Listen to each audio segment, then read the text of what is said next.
Good morning. I'd like to call the State Allocation Board meeting to order. Secretary, will you please call the roll?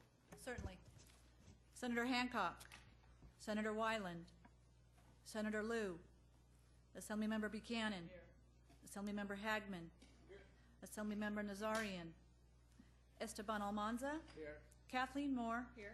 Cesar Diaz, Here. Ana Manasantos. Here. Thank you. We have a quorum. Thank you. We have one item on consent today. Do we have any public comment? Move to approve the consent. Second. We have a motion. If there's a motion, all in favor? Aye. Any no votes? The item's approved. Thanks very much. If you wanted to address the board, you've all right. Go right ahead. It's already been voted out, so you're good. Thank you. Well, this is an irresistible opportunity. I'm Jeanette Parker, and I just want to thank everyone for your perseverance with us. We started this with one, and I just want to thank everyone for just sticking with us. And you know, we are the never give up type. So just want to say thank you so much. The project is moving along, and it's going to be great. It's going to be wonderful. And as many of you who can come when we get to that real finish line, we're going to ask you personally to attend. Thank you so much. Thank you. And we have another one of our members who joined. Would you like to add on to the vote? Yes. Great. So thanks very much. And with that, this concludes the State Allocation Board meeting. For those interested, Assemblymember Buchanan will now convene the board's program review subcommittee. Thanks very much to staff and everybody. Thank you. All right. Thank you. Job needs to go.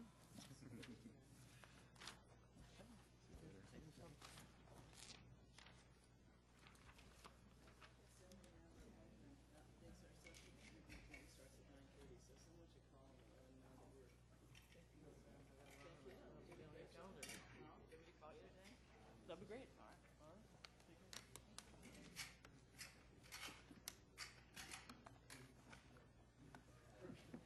Hagman said, I'll see you at 9:30. Oh, I have. All right. Yeah. Yeah. Yeah, no problem. No problem. This is one where we don't have to have a quorum because it's.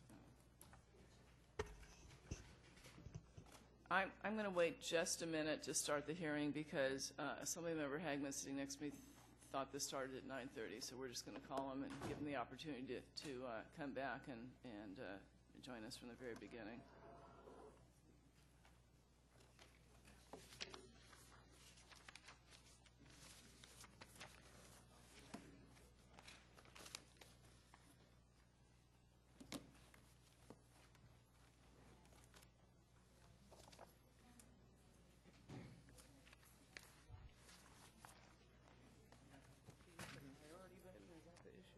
What?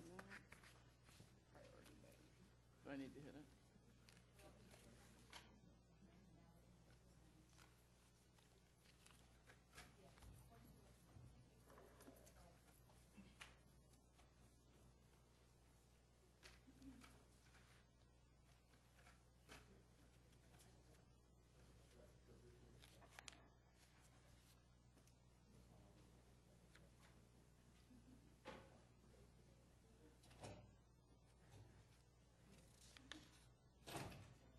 What?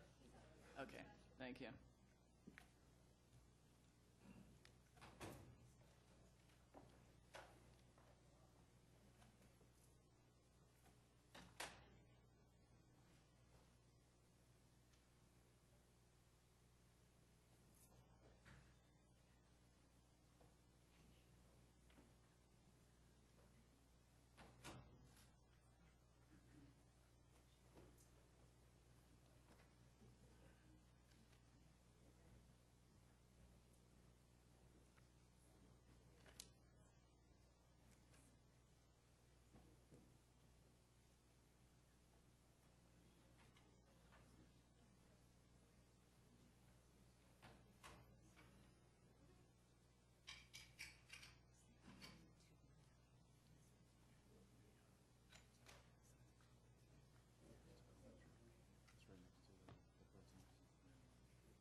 Okay.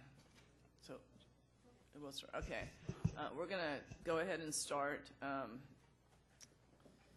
And the first item on our agenda is to discuss the physical safety on school campuses. And we have with us Tina Curry from the California Emergency Management Agency, as well as Diane Waters from the California Department of Education.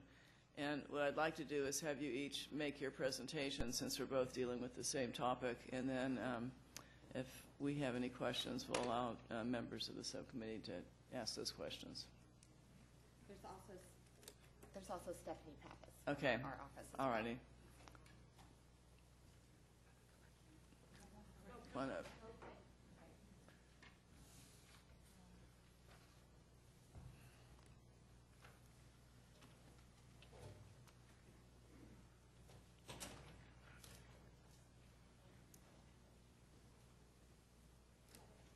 Okay. So, Tina, go ahead. I'll go ahead and start. Yes. Thank you very much for the opportunity to present before the subcommittee today. Again, I'm Tina Curry, and I represent the California Emergency Management Agency, and I oversee disaster preparedness there.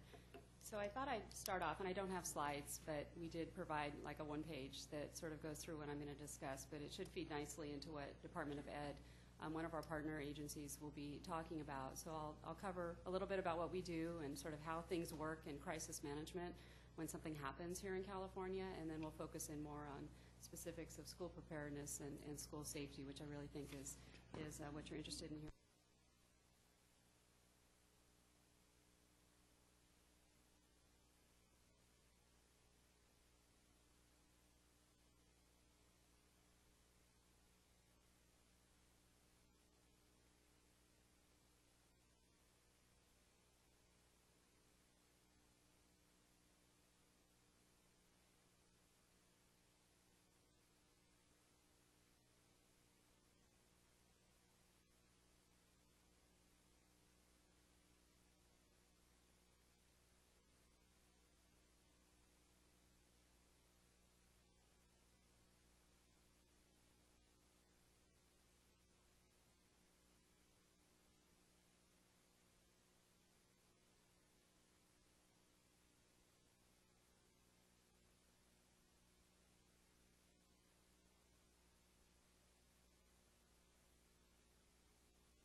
To be sort of the surge support for local incidents.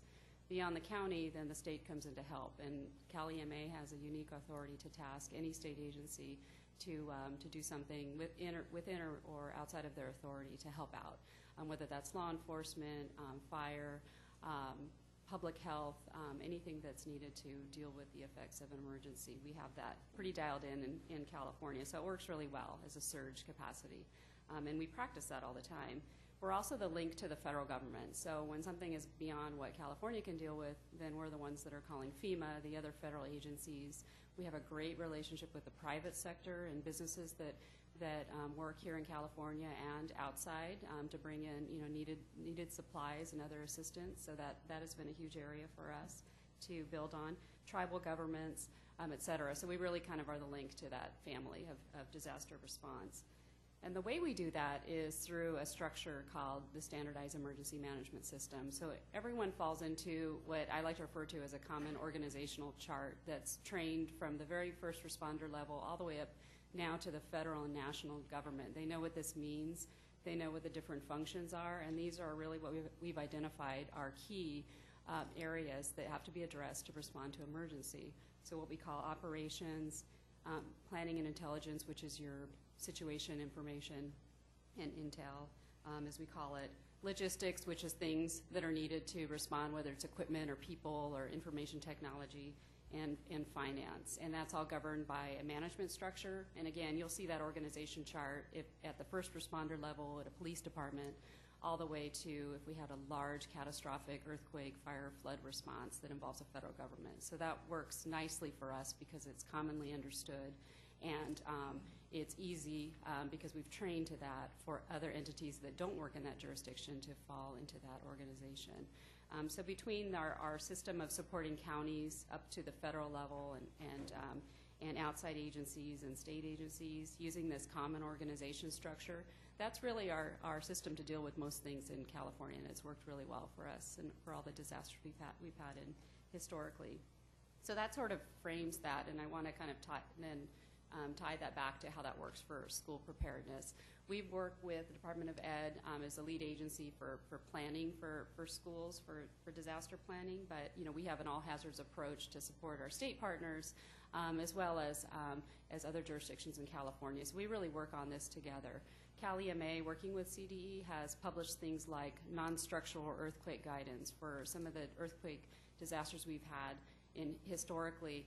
There's a program for the structural type of things needed for schools, but there's a lot of things like pendant lighting and computer equipment and what we call non-structural that needs to be attended to as well. They're small things but can make a big difference in safety when an earthquake hazard happens. So we've published together a guidance that schools can look at. It's easy to follow instructions, and they can make those relatively minor improvements based on this guidance that we've prepared, and to make their schools safer. We've also developed guidance on how to use the SIM structure that I described. What does that mean in a school environment? How do they organize themselves to respond to an incident? Thinking about their school personnel so that they can use SIMs, that works well for first responders and public safety agencies.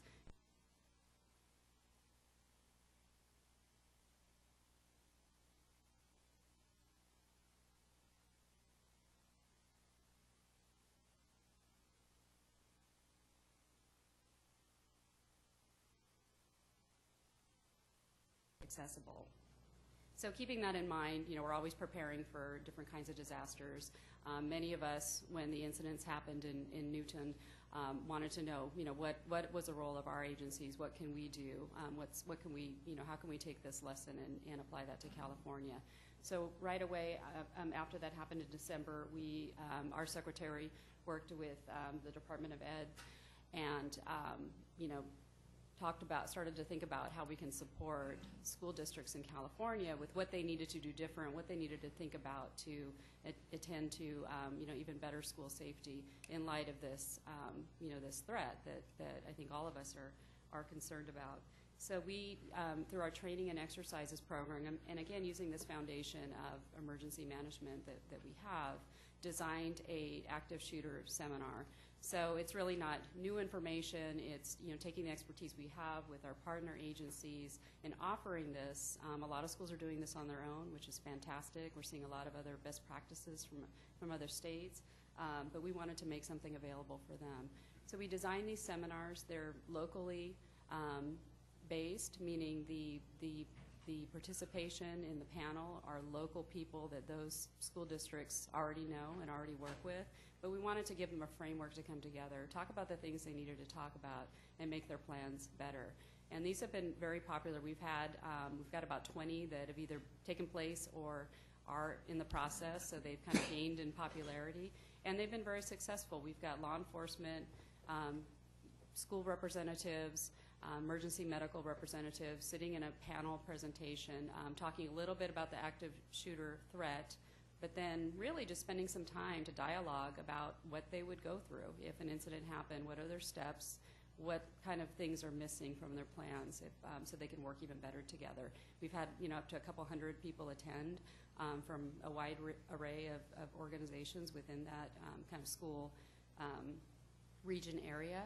And again, and it's been an opportunity for them to interact with the panel to again talk about what to do, what are the best practices, and how they can better engage, and then walk away from it able to enhance their plan. So that's really dealing with the kind of structure of response to an incident, which is different than the physical security part that I know we're discussing today. But I just wanted to kind of provide that background about what we do at Cal EMA, how we sort of take that response structure and sort of planning enhancement. We're always trying to improve on that for the various hazards we have in California.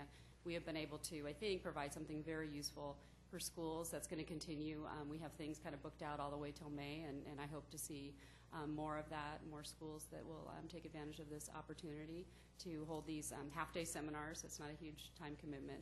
So we really just want to learn from those, see how we can be more helpful, and continue to work with our partners at Department of Ed, who I know in their presentation will go into a lot more detail about school disaster planning, but I hope that provides just kind of an idea of our system and how we've been able to flex it to help address this particular need right now for California schools. Thank you. And Diane, if you'd like to go ahead. And you know, we're really trying to focus on the, you know, as a result of the Newtown incident and what people are asking, we are trying to focus on the what you call the active shooter. Okay.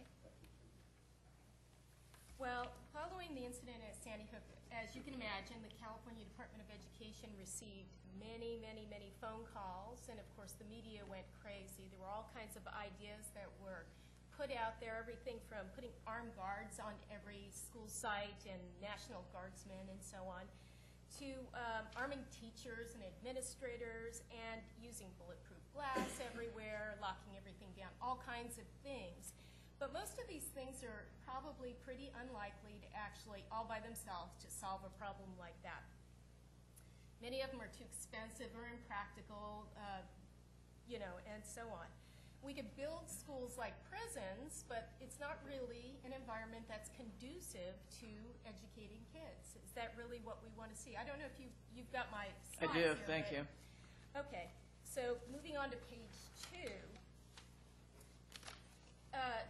The Council for Educational Facilities Planners International held a security summit in February, and Kathleen Moore attended on behalf of the California Department of Education.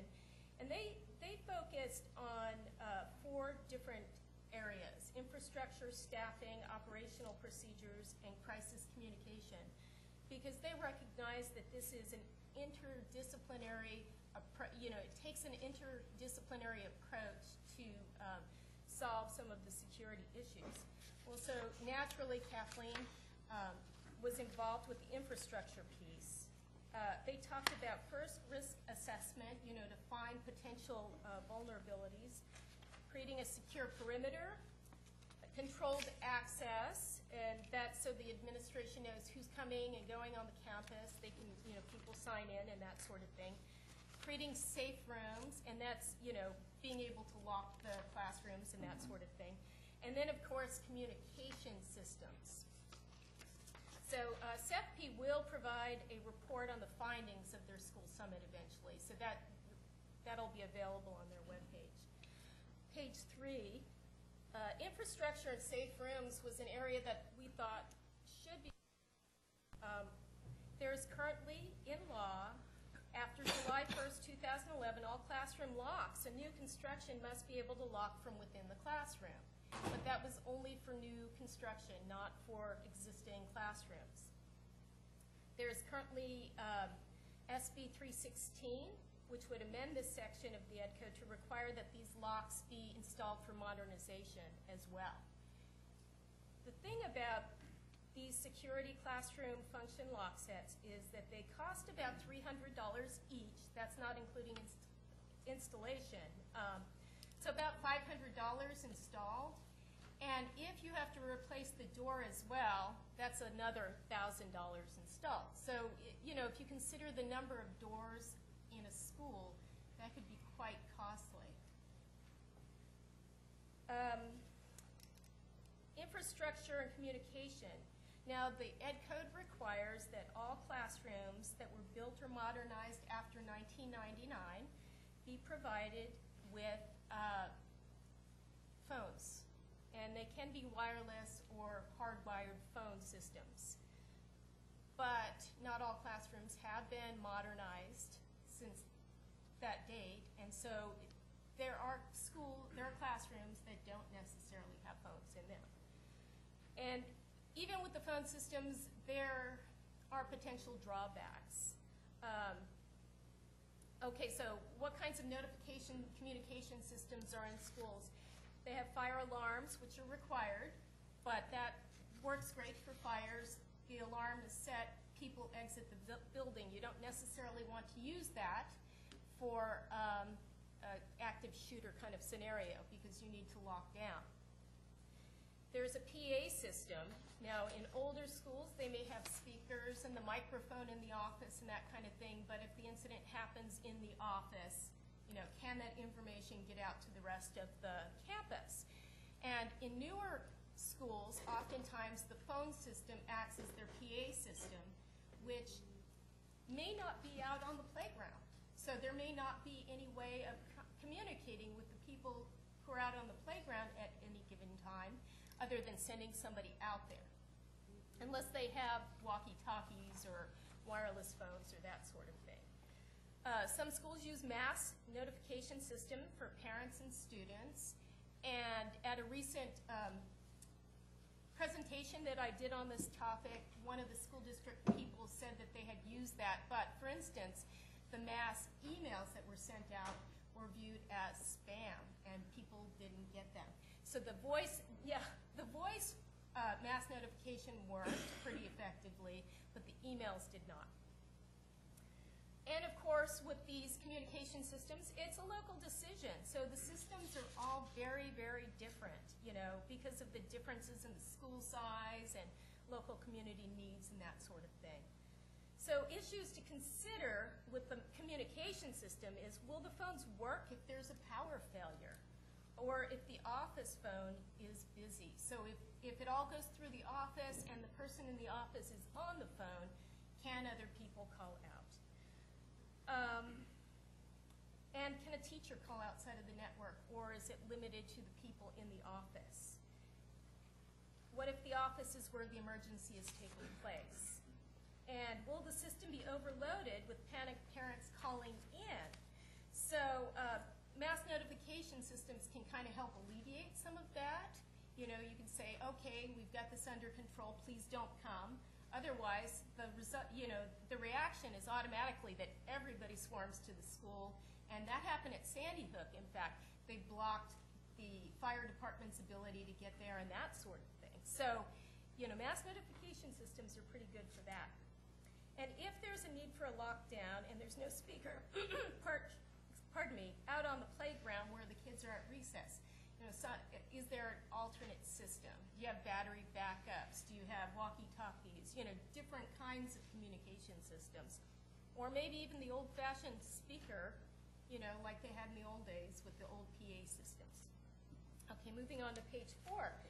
So this is, SFP stands for Crime Prevention Through Environmental Design. And you can't prevent any crime entirely, and an active shooter may not be, stopped by this kind of thing, but the idea is that by the way that you design your campus, you can encourage certain kinds of behavior and discourage other kinds of behavior, and generally by creating clear lines of sight and things of that sort, people aren't going to want to commit crimes where they think they're going to get caught, generally speaking. So the 4 principles of SFP are natural surveillance, natural access control, territorial reinforcement, and maintenance. And so on page 5, I'll talk about natural surveillance a little. The key to natural surveillance is really keeping clear lines of sight so that administrators, teachers, security personnel, even neighbors can see what's occurring. It works very well with cameras as well, because then the cameras can hone in on actual areas of trouble, and they're not blocked by trees or other things, for instance.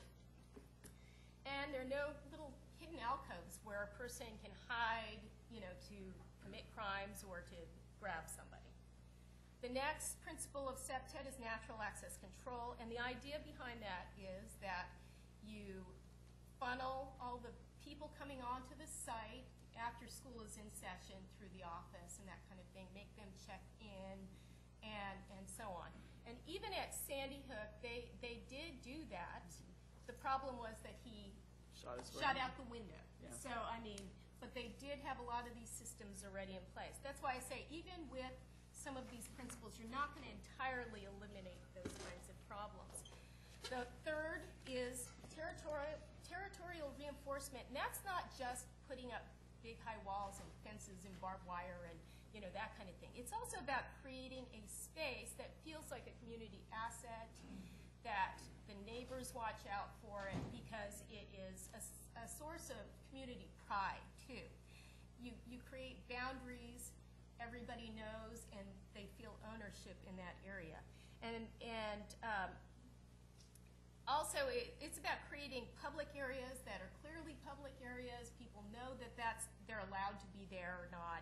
And then private spaces that have maybe more secure areas. Now moving on to maintenance. The broken window theory means that if a nuisance is allowed to continue, that more will likely result. You see that all the time, a wall that's covered in graffiti. You know, one graffiti is there and then pretty soon it's just covered if they don't paint over it right away. So that's kind of the idea, is that keeping these places well maintained is very critical to keep more of this kind of criminal behavior from happening. Now that's not necessarily active shooter in particular, but you know that maintenance can affect a sense of pride and ownership, and then the students and teachers don't feel valued, and people become apathetic and that sort of thing. So, I mean, it really does help. Also, there is a 14% reduced suspension rate. This was a study out of New York in well-maintained buildings, which I thought was rather interesting.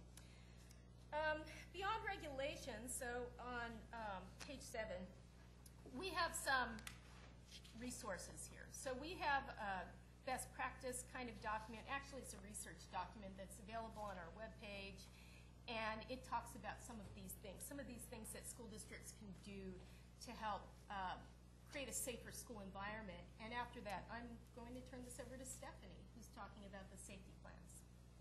Good morning. My name is Stephanie Pappas. I work at the California Department of Education, of course, and I'm assigned to work on school safety, and one of my primary assignments is in the area of school safety plans.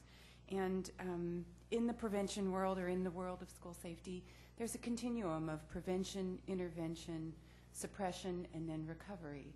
And we give over the task of suppression to law enforcement, but certainly are actively involved in the prevention, intervention, and recovery parts of the health of a school. And school safety plans, as Diane has on her slide, are required by education code sections. The contents of those school safety plans are listed embedded in those ed code sections. Required contents include crisis response plans, and as our colleague from Cali May mentioned, we use the SIM system so that every responder speaks the same language and knows if a term is used. It's not just a term of art, that everyone knows what that term means. Child abuse prevention procedures, drills, so for earthquake and fire, those protocols need to be included in the plans. Procedures for safe ingress and egress, and California is a portal-to-portal school, so plans have to be in place for how those kids get from the door of their home into the door of the school, and then back at the end of the day safely. And the plans also include evacuation plans. Portions of the plans need to be shared at a public meeting, and the community needs to be informed that this public meeting is happening, but certain portions of the plan are kept quiet. You wouldn't want everyone to know that this is the evacuation plan in the event of this kind of emergency. Plans are site-specific. They're created by a committee, so it's not just one person holed up in their office creating what they think is a good idea. A committee creates these plans, and those committees need to include law enforcement and first responders. And then the plan has to be approved by site council and then by the district's governing board. There is training that the department provides on how to create these plans, and so that they're compliant with law and that they're using effective best practices. But the monitoring and the oversight responsibility is given to districts and county offices of education. There is a clause in education code that requires districts and counties to report to the Department of Education if any of the site plans are non-compliant, but I've been in this position for 8 years and I've never received a report, just so you know. And then we provide technical assistance in best practices. Currently, lockdown drills are not required in education code, but it's certainly a strong recommendation and a best practice. And we've posted templates on our website that show the procedure that should be followed, say, for a lockdown drill. Okay, so one of the main reason I asked that we add this item is because after Sandy Hook, people are all asking what we're doing, and since this board really deals with facilities, it made sense that this was an appropriate area. So drilling down a little bit more, because while I appreciate, you know, replacing windows that are broken and going in and painting over graffiti right away and designing schools in such a way that, you know, you have clear lines and all of that. Some of that deals with the day-to-day maintenance and operations, with which this board does not fund. So I'm going to just sort of make a statement and see where we are, because when I looked at Sandy Hook, you know, in as the eyes of a former school board member, I looked at it in terms of a school that seemed to do everything right. I mean, they actually had put up a fence and locks, so they had controlled access going in. As you said, the shooter shot his way in through the window.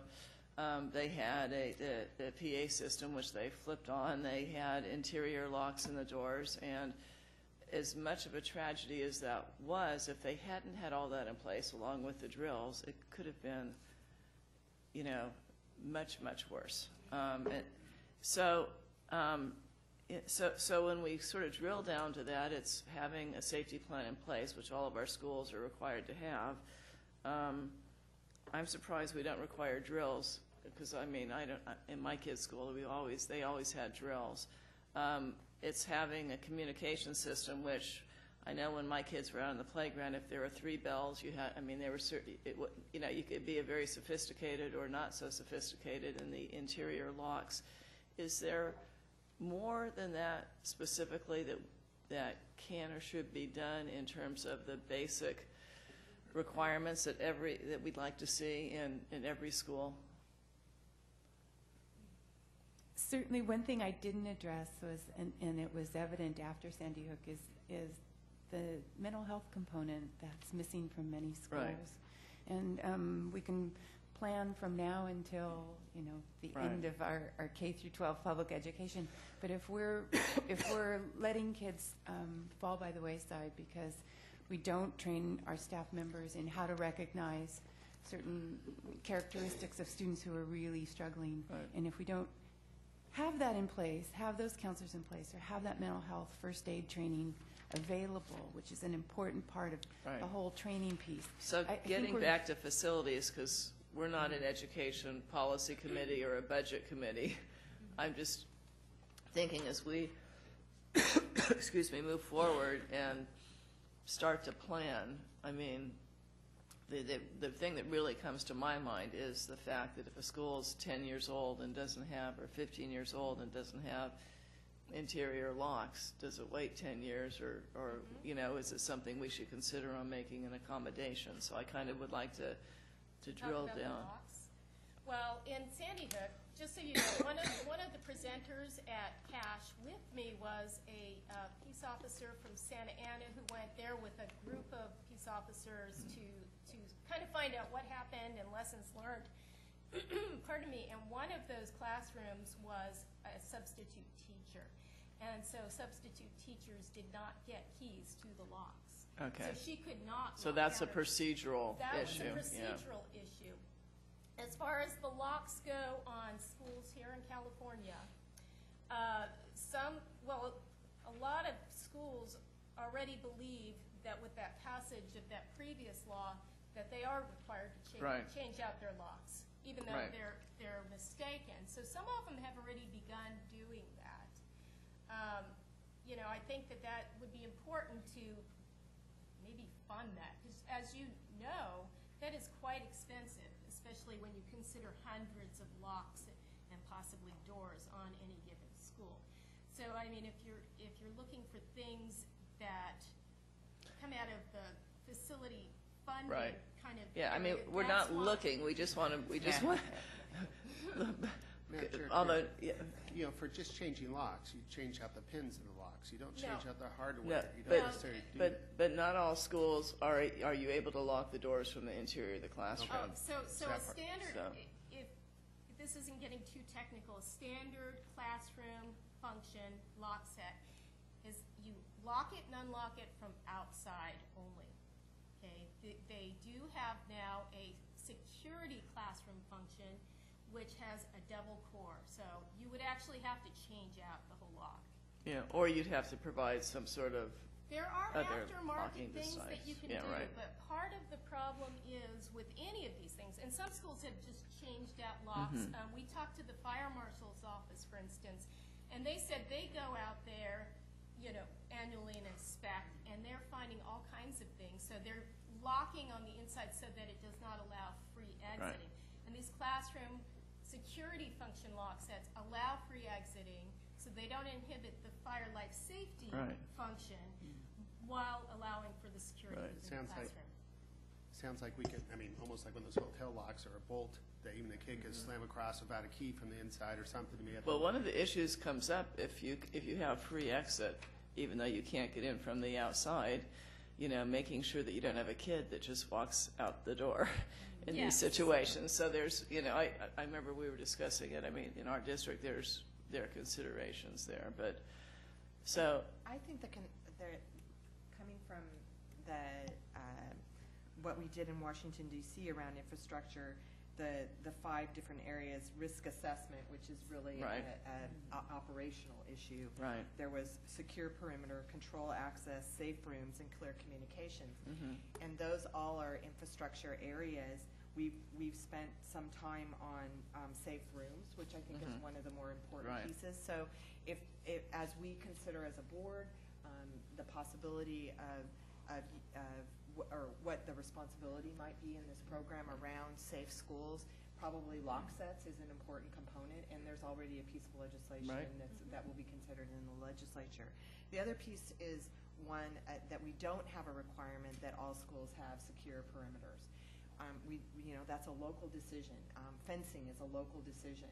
However, if we are to look at modernization and those components, do we need to increase funding at all in one of our, you know, our site categories, our general site category that allows for that kind of fencing to go in? Should a district wish to do that? I think that probably is a more area to drill down into as well, and then clear communication, ensuring that the communication systems are in place for these types of emergencies. There's a public address system in most schools, and the fire system has to work.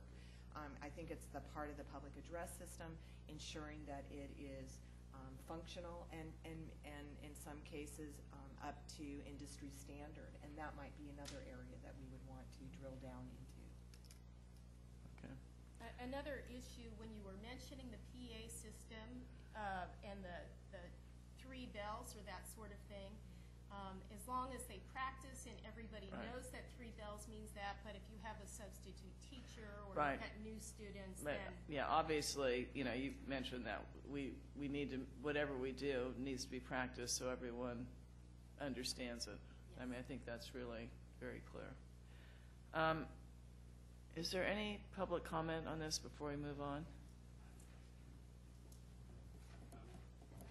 Sure. Up here at the podium would be great, thank you. Pardon? Aha. Thank you. I'm Joe Dixon, Assistant Superintendent of Facilities, Santa Ana Unified, and as of last week, CASH Chair. So we had a workshop last week at CASH with the Santa Ana Unified Police Officer who was back for the debriefing in Sandy Hook. We've also met with all our principals. I mean, it's a big issue for all the school districts, and you know, in some cases, locks, we call them Columbine locks, are just not practical on the outside. So here's what we came up with. We think, first of all, the PA system, all calls should be accessible in various locations at the school site. I think that'd be very helpful instead of just the office. And we can do that most often with the newer ones. It's already there, but even on older PA systems, I believe they can all be coded that way. Secondly, the principals asked for a panic button, which is kind of impractical, but on their phones, we can have a speed dial to 911 on all kinds of phones, and that would be on a speaker, so that would fix that as well. And then cell phones, most of us have cell phones, principals included, and just make sure that 911 is on your cell phone to call that way. So those are the things we came up with. I think the fencing is a big issue. You need to, that's the stranger on campus thing that we've been working with for years. Make sure everybody goes through the office first.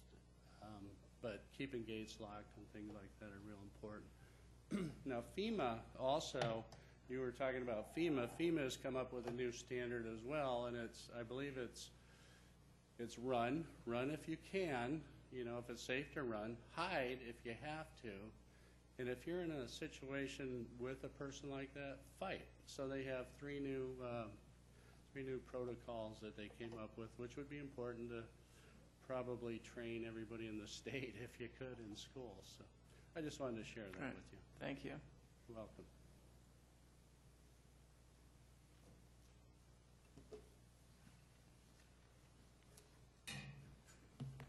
Good morning, Kathy Allen, San Juan Unified School District, and past CASH chair a week ago.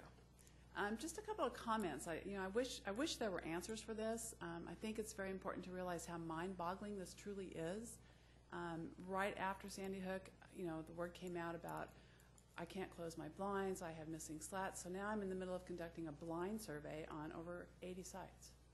Do you have blinds? Are they horizontal? Are they vertical? Do you have curtains? Are they fire rated? Are they missing slats? All that kind of stuff. I don't know what we're going to do with it.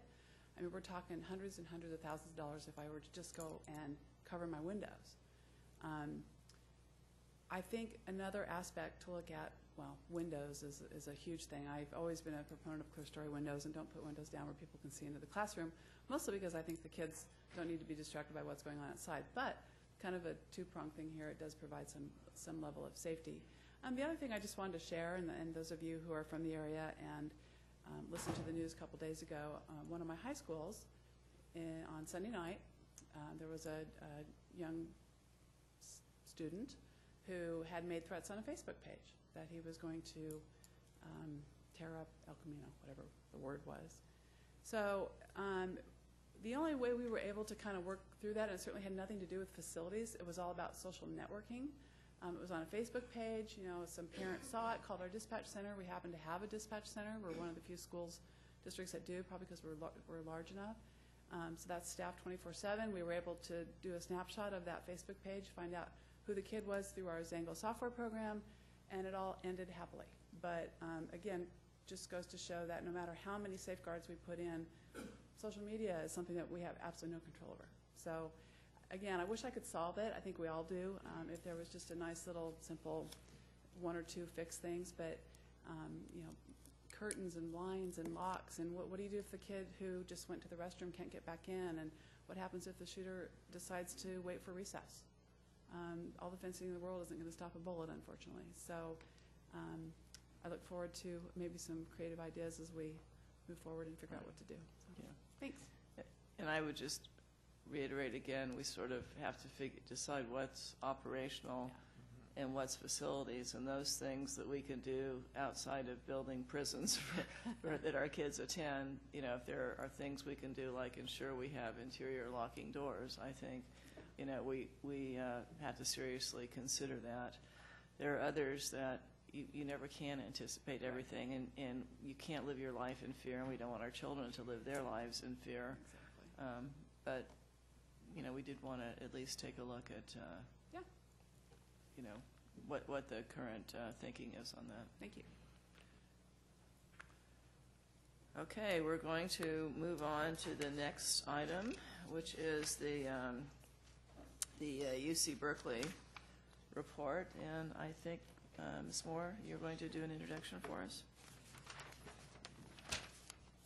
Thank you. Thank you for the opportunity. Is this on? Yeah. Am I good? Yeah, if you're good. Thank you for the opportunity to introduce Dr. Jeff Vincent from the Center for Cities and Schools at UC Berkeley. The center is a policy research and best practices center housed in Berkeley's Institute of Urban and Regional Development. Dr. Vincent is well known nationally for his work in school infrastructure policy together with city and regional planning. I'd like to provide context for the report and information that he will be sharing with the subcommittee today. The Superintendent of Public Instruction assembled a transition advisory team in 2011, the members of which provided a report, A Blueprint for Great Schools, which included recommendations from 9 policy areas, including facilities and construction reform. There were 5 recommendations from that work in facilities, and they were to collaborate with the governor to consolidate or better coordinate agencies, to inventory school facilities, to enable districts to engage in more efficient and facilities construction and redesign, to establish a Superintendent's Council of Business and Labor, and to foster joint use. Following this work, the superintendent created the Schools of the Future initiative that brought experts together, including Mr. Diaz, who co-chaired the effort. Recommendations address 2 key areas: school facility reform, including the educational impact of design, site selection, and high-performance schools, including high-energy efficiency schools and energy project financing. One of the key recommendations of the Schools of the Future report was to determine a needs analysis and corresponding policy recommendations for the Future Facilities Bond Program.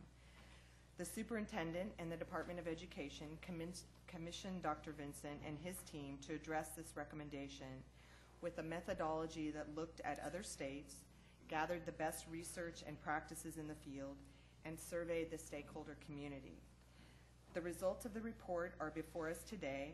The superintendent released this report in July of last year and directed the Department of Education to review the recommendations and determine an implementation plan. The report provides an outside perspective on where we've been and makes 8 policy recommendations for the future of this program that will have a positive impact for all California students, staff, and communities. Dr. Vincent? Okay, thank you, Ms. Moore. Thank you for having me here. As Kathleen said, I'm Jeff Vincent, Deputy Director of the Center for Cities and Schools at UC Berkeley. And so I've been asked to run through the findings and recommendations of the research that we did to guide this very discussion. And so I promise to be brief. I will elaborate where we would like more discussion.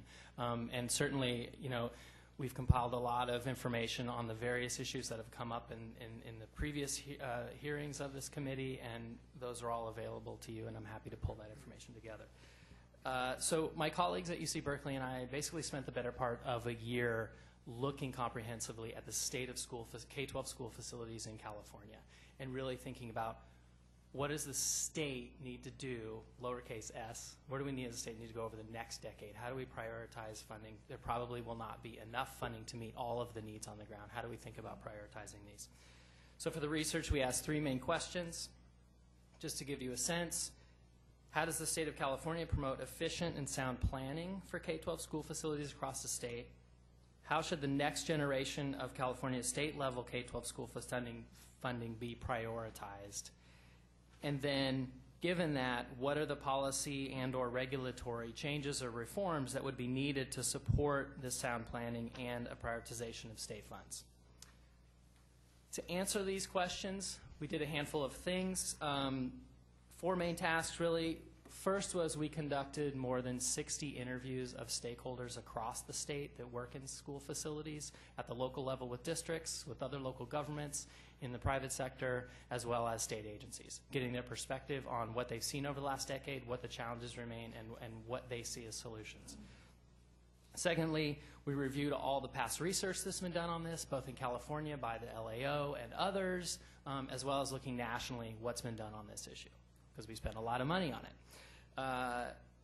We conducted a detailed review of all the California code related to school facilities, and as you well know, it's kind of in different parts of the code, from the Public Resources Code to the Ed Code to the General Code, et cetera. Try to understand how does the SFP, the School Facilities Program, work, what are the various codes related to it. And then we also said, okay, we're one of many states. How do all other states in the country fund school facilities? How do they do it? Has anyone figured out a better way? And how do we use that information to inform what we're thinking about here in California? And what I can tell you is that, you know, as these past hearings of this committee have shown, this is an enormously challenging issue. And as I have talked to many of the directors of programs or legislatures in other states, they continually grapple with this challenge. And it's always a tension between what's the role of the state and what's the role of locals, and where is that autonomy, and where are the standards, et cetera, and where is the accountability. What we do in this report is really lay out a framework for action, and how does the state think about prioritizing its funds going forward based on the evidence from the field across the country and best practices. We haven't solved every challenge, I can tell you that, but what we're hoping that this sets forth a framework to guide this discussion. And I think, as Ms. Buchanan said, I think it was the last hearing you said, yes, we want to hear your challenges, but we really want to see some solutions. And I hope that what we've presented here really contributes greatly to that. So the key finding, if you remember nothing of what I say today, I would suggest to remember this. Our key finding in the research, and I'll go into more detail on the findings, is that today's context in California has different demands than it did in 1998. In 1998 is when SB 50 passed, when what we know as the School Facilities Program today was created. And what's needed going forward, and I'll describe this in more detail as I go through this, is that a strategic shift is needed to increase value for money. And our main recommendation is that from an asset management perspective, which is what we're talking about here, is that plans and needs should guide state investment. We should be spending money where it's needed, and we should be spending money where we get the most bang for the buck for, and I'll explain how we can think about doing that. Because really, we can't afford not to be strategic. I think there's a broad consensus that there will never be enough money to meet the demands across the state, and I'll talk a little bit about how we've quantified those demands. But today's context has different demands. What we found is that there were really three key pieces to that, from the difference from 1998. And I think I forgot to mention is that in the study we really looked at from 1998 to the present, so through 2012 what has happened. And 1998, as you know, is the beginning of SB 50 and the passage of SB 50 and the School Facilities Program creation. First is that we're in a new economic era. I think that's clear. But how that translates for school facilities is that the Department of Finance's latest numbers of enrollment growth projections over the next decade are at about 2%. So we're still having growth. We're still going to have new students that we need to house. But that 2% is very different from the roughly 20% enrollment growth that we have had as a state since the early 1990s. So that's just a very different time of growth and needing to house students. Secondly is that 2% over what period, I'm sorry? Over the next decade. I believe For the entire decade.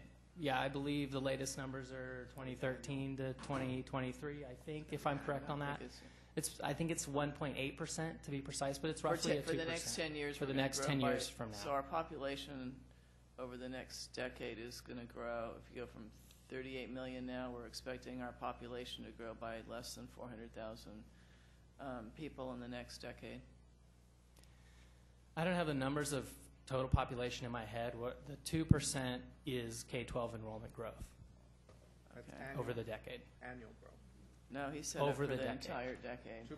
It's about 300,000 new students. I think Bill Savage is much different. The most recent Department of Finance projections were from 2012 to 2021, is my recollection, and the total increase is actually only around 80,000 students. But that's because there's declining enrollment in several urban areas. If you look at every county in California, is about 36 or 37 that has increased enrollment. The increased enrollment is about 282,000 using finances projections over that 9-year period. Right. I won't keep interrupting. I'll save these questions for after. I apologize. doesn't make sense. I think Bill makes a good point, is that there's one thing, to have total enrollment change, but then there's also a difference between net. And unfortunately, I think where we have excess capacity in some of our facilities is not where we're necessarily seeing some of the enrollment growth. So anyway, the number I was is just about... trying to translate that into Yes. total growth in population, because for those numbers to be correct, you'd have to have virtually, of the growth in population, virtually 0 students, and that just doesn't logically make, I'm not questioning the report or the numbers, it just doesn't logically make sense to me. Yeah, and this is pulling directly from Department of Finance, Yeah. which we can certainly look back to and see what the Right, what yeah. the specifics are. But secondly is that where we find ourselves in 2013 is that we have new educational priorities that have emerged both locally in districts, but also things that the State Department of Ed is actively working on, and these have facilities implications for them. Namely, I'm talking about the career technical education, which the program has funded, movement towards promoting STEM, or science, technology, engineering, and math. Much more interest in project-based learning and linked learning and other efforts that the superintendent has been involved in, for example, movement towards Common Core nationally, as well as upgrades in using, having students and staff and teachers use modern-day technologies. All of these things have facilities implications in them, and that is, facilities and components of facilities are required to really facilitate a lot of that work. So we're kind of in a new era of emerging educational priorities. And then fourth, I would say, looking at a state level, is that there's new state infrastructure investment goals. And namely, I'm talking about the passage of AB 857 a handful of years ago, which codified in the government code the planning priorities that would, in theory, guide state infrastructure. And namely, these have kind of 3 goals or pillars. One is strengthen existing infrastructure. 2 is conserve open space and farmland. And 3 is encourage location-efficient development wherever it may occur. And I think that while still being defined by the legislature and implemented in various ways, sets a broad framework of goals for infrastructure investment in the state. And as you know, one of the largest infrastructure investments that we make as a state, bricks and mortar infrastructure investments, is K-12 facilities. And for now, it's really been left entirely out of kind of that broad-based thinking. And one of the pieces that we pull together in this report is, how do we think about that so that it's aligning with these broad goals, while first and foremost certainly promoting high-quality education. So let me start with a truism that I think is something that we can't ignore, which is that these assets, these buildings, require an ongoing investment, however minimal it may be, just to keep them safe and healthy. I think we know that. If you look to the building industry, the industry standard for investing in a building is that an owner should invest 2 to 4% of its replacement value per year. And this is a practice that's commonly referred to as capital renewals. And the definition of capital renewals is that this is the planned repair or replacement of components, systems, finishes of a building. Essentially what this does is, when something's going to need to be replaced, you're tracking that, you're replacing it or repairing it, and essentially what you're doing is keeping that building, that asset, kind of on par in quality. This is not about making major room additions. This is not about significantly putting in major new components as they emerge technology-wise or whatnot. This is keeping a building on par, so 2 to 4%. And I've introduced that now because I'll come back to it in a few slides when I talk about quantifying the needs. And you can see clearly we as a state have a huge inventory, so this is a really big challenge. And if we've got about 10,000 schools across the state, and they sit in every type of community with every type of climate that you could imagine. So this is an enormous challenge. And the question is, what is a fair state program to assist on this, assuming the state is going forward with a funding contribution? Okay, let me just briefly lay out the framework of the recommendations, and then before I go into them, I want to touch on a handful of key findings, and then I will go into the recommendations. And as I said, I'll do my best to be brief and to the point. The recommendations are really about leveraging the state role in this, because as we know, the thing that we're talking about, school facilities planning and management, is a local activity. It's done by local school districts. And my opinion is it's probably not something that the state wants to come in and micromanage any more than it might need to. And I think that right there is obviously an ongoing woven tension with any of this discussion, as you can see in the conversations in the previous hearings. But anyway, 8 recommendations. The first is we need a state vision and plan, and I will talk about these in more detail as I go through. 2 is the state has a role in promoting sound and wise local planning for school facilities. 3 is that, and I do believe that we handed out copies of this PowerPoint to everyone, and I have executive summaries as well of the report. 3 is we have to, as a state, know our assets. If we're going to be strategic with these funds, we have to know our assets. There's no way to be strategic with them without knowing. 4 is that we need to review and update the standards for these school facilities. Most of those are in the Code of Regulations known as Title V. I think that's come up certainly in the discussions of this committee. 5, and this is the real big one, is we need to set priorities. And I think that this committee, as well as the State Allocation Board, certainly should play a role in saying, you know, these are the broad priorities that the state has for how we should prioritize these funds. And I'll talk about that in a second. 6 is that if we want to follow best practices in the building industry and in K-12 infrastructure, the state should really consider funding this concept of capital renewals. 7 is diversifying the revenue.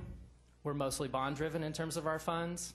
And then number 8 is we need to strengthen program accountability, and that's accountability within the school facilities program.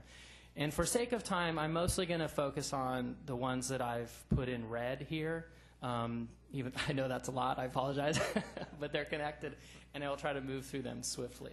But before I do that, let me touch on some of the key findings, because I think they play into this, and I've tried to exclude things that I think that I've seen discussed here or presented here by OPSC or others at these hearings. But as you know, looking from 1998, we collectively as a state, the state funds and local funds, spent a lot of money on K-12 school facilities, and we got huge benefits from these. So we estimated all the funds that went into K-12 school facilities from 1998 through 2011. Our estimate was $118 billion, and you see how I have that divided up. State bonds made up about $35 billion of that. Those were the 4 last state bonds. Local bonds, about $66 billion, and then you can see also developer fees, and then the deferred maintenance program. As I said, roughly 20% enrollment growth, so a lot of those funds went into housing new children. Overcrowding schools, lots of overcrowded schools were relieved, as we know. We upgraded thousands of schools, and based on our calculations, if you look at total capital dollars spent, I think this is for the last handful of years, 2005 through 2008, what we find is a 70-30% local state share. So locals are contributing about 70% of their total capital expenditures, and the state is doing about 30% of that. You all have talked about the different buckets of funds in the 4 state bonds that the program has been designed around, but if you the monies in those bonds could be grouped into 3 categories, and I put them here in this pie graph. New construction, modernization, and then other, that has 12 or 15 or so smaller programs. But you can see that roughly 45% of these $35 billion in funds went towards new construction, about 30% went towards modernization.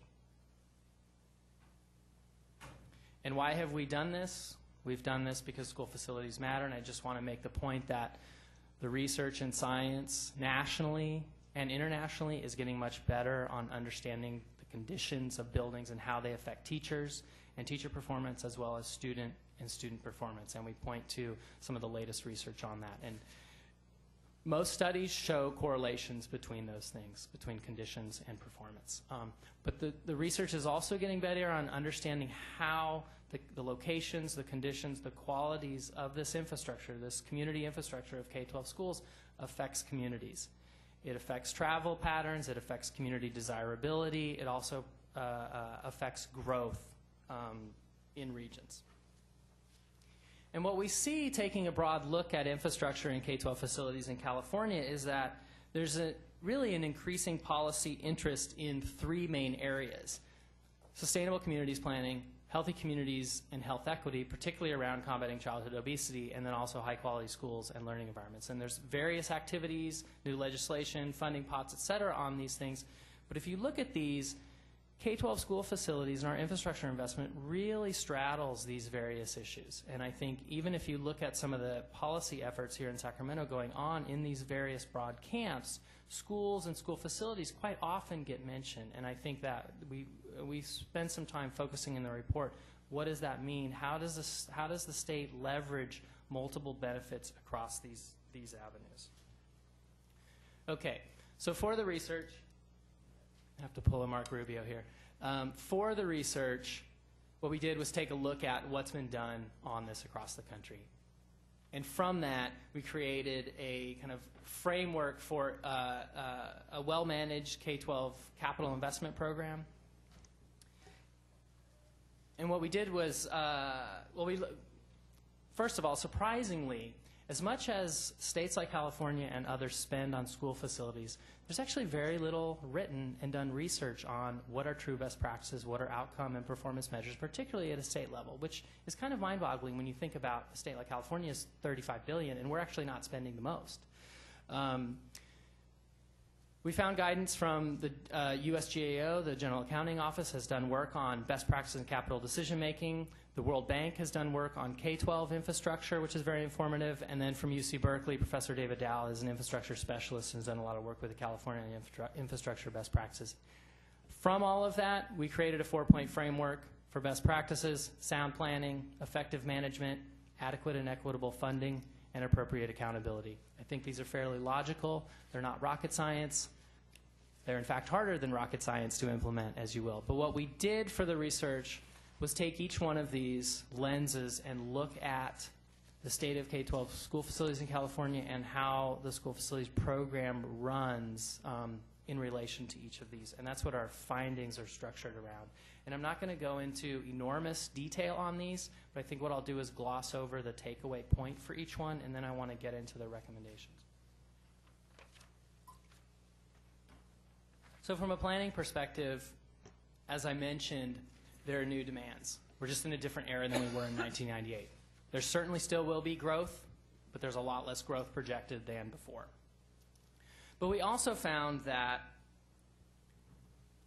local school districts really vary in their capacity to both do school facilities planning and in their capacity to access school facilities funds at the state level. I think we all know that. But I think there was also a feeling among a lot of the folks that we interviewed, and certainly our analysis of the codes, that if you look at the state codes and the guidelines and the regulations, that they send mixed signals and there's a lot of disconnects in them. And there are unclear funding priorities at the state level. There's some language in the code about funding new construction over modernization. There's also some language in there about funding modernization over new construction. And I think that the signal is what really are the state's priorities, and I think those are unclear. From a management perspective, how does the state manage a school facilities program? We really have no info to guide strategic investment, as I said. So poor info, but also very interestingly, that came up a lot, this was surprising to me in some regard, was how often people talked about sort of decay in trust in the program, especially since 1998. And I think that there was decay in trust from the locals to the state level, but also a perceived decay in trust across the state agencies that participate or have a role in the school facilities program. And as you know, in the construction industry, lack of trust has been shown to contribute to increased school construction costs for a variety of reasons. But also that, so that's a built-in inefficiency potentially. But also that the grants in the school facilities program do lack a certain flexibility for local creativity, because on one hand they serve or they fund classrooms, and some of the educational work that's going on right now are not necessarily occurring in traditional four-walled classrooms. I mean, we certainly probably will still have traditional four-wall classrooms and use them. But that the model funds classrooms, and districts don't always want to build classrooms. But then also that they're really, in practice, it doesn't, the state approach really doesn't have a category for funding full building replacements. And we heard a lot of stories about districts saying, it's a waste of even a nickel to spend anything on this building because it's really beyond its useful life. But the way eligibility is calculated and the way the funds come down is that it's really difficult to make them useful for a building replacement type of approach. Funding, we document what's been shown and do some new analysis on the levels of what we found to be patterns of inadequate and inequitable funding. And I want to go into that in a little more detail after this slide. But then on the accountability side is that because we don't have information about our inventory, about the condition of all of those schools, and there's no clear minimum standards for school facilities, that accountability is then understandably weak in terms of really understanding what value did we get for spending that $35 billion that we have just expended since 1998. We actually don't know the real answers to that question. And I've been delighted to see in these hearings that this is some of the most detailed description of the school facilities program I've ever seen. And I would commend OPSC on pulling that information together, but there's also been almost no kind of outcome assessment done. And I think that even though we've started to talk about that in some of these hearings, there's a lot more that we could do, and I'll also illustrate an example of that right now. One of our key findings from a funding perspective is that, I think many of us know this anecdotally, is that our modernization approach fell short. And this has likely compromised education. And just to give you a window into that, if you go back to that capital renewal standard that I talked about, the building industry recommends spending 2 to 4% of replacement value.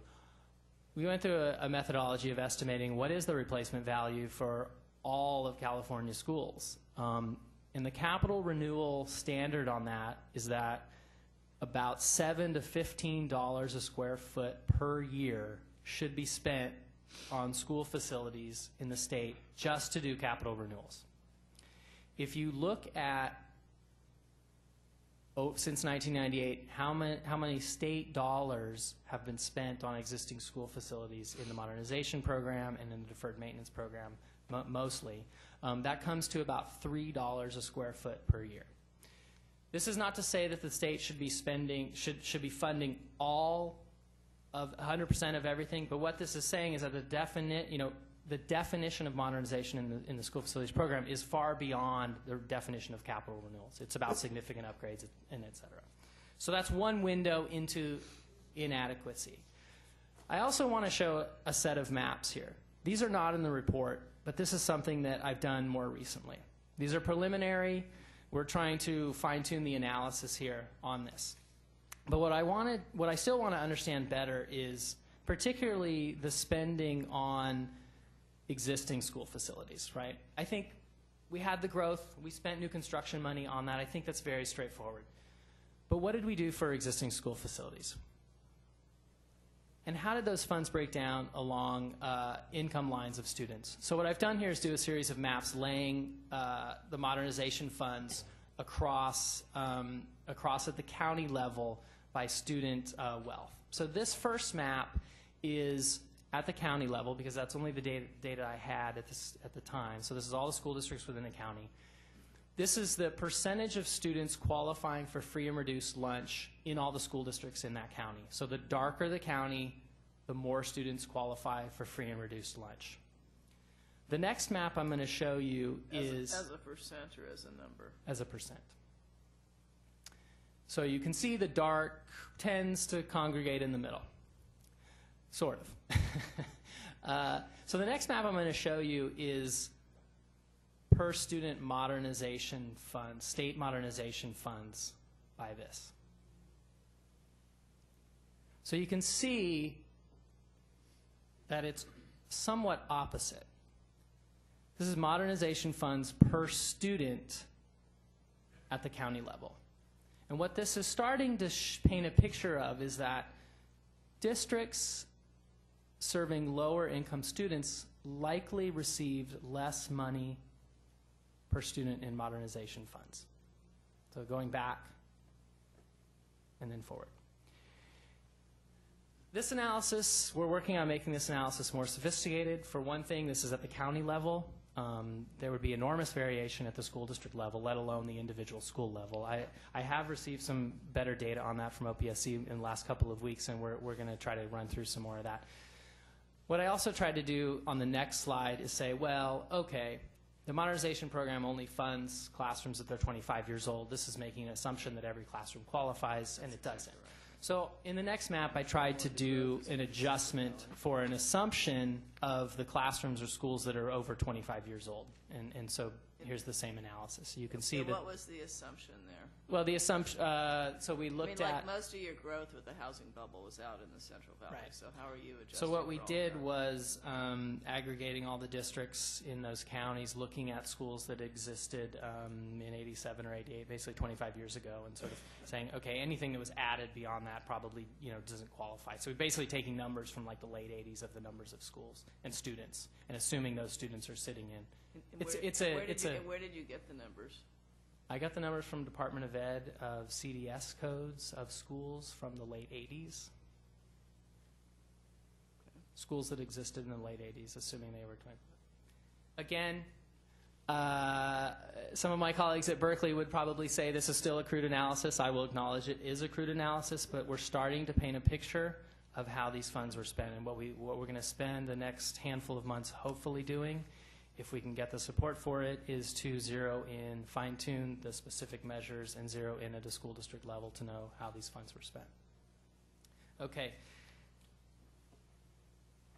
Part of what we were asked to do was figure out what are the needs, how do we quantify the needs in California for school facilities.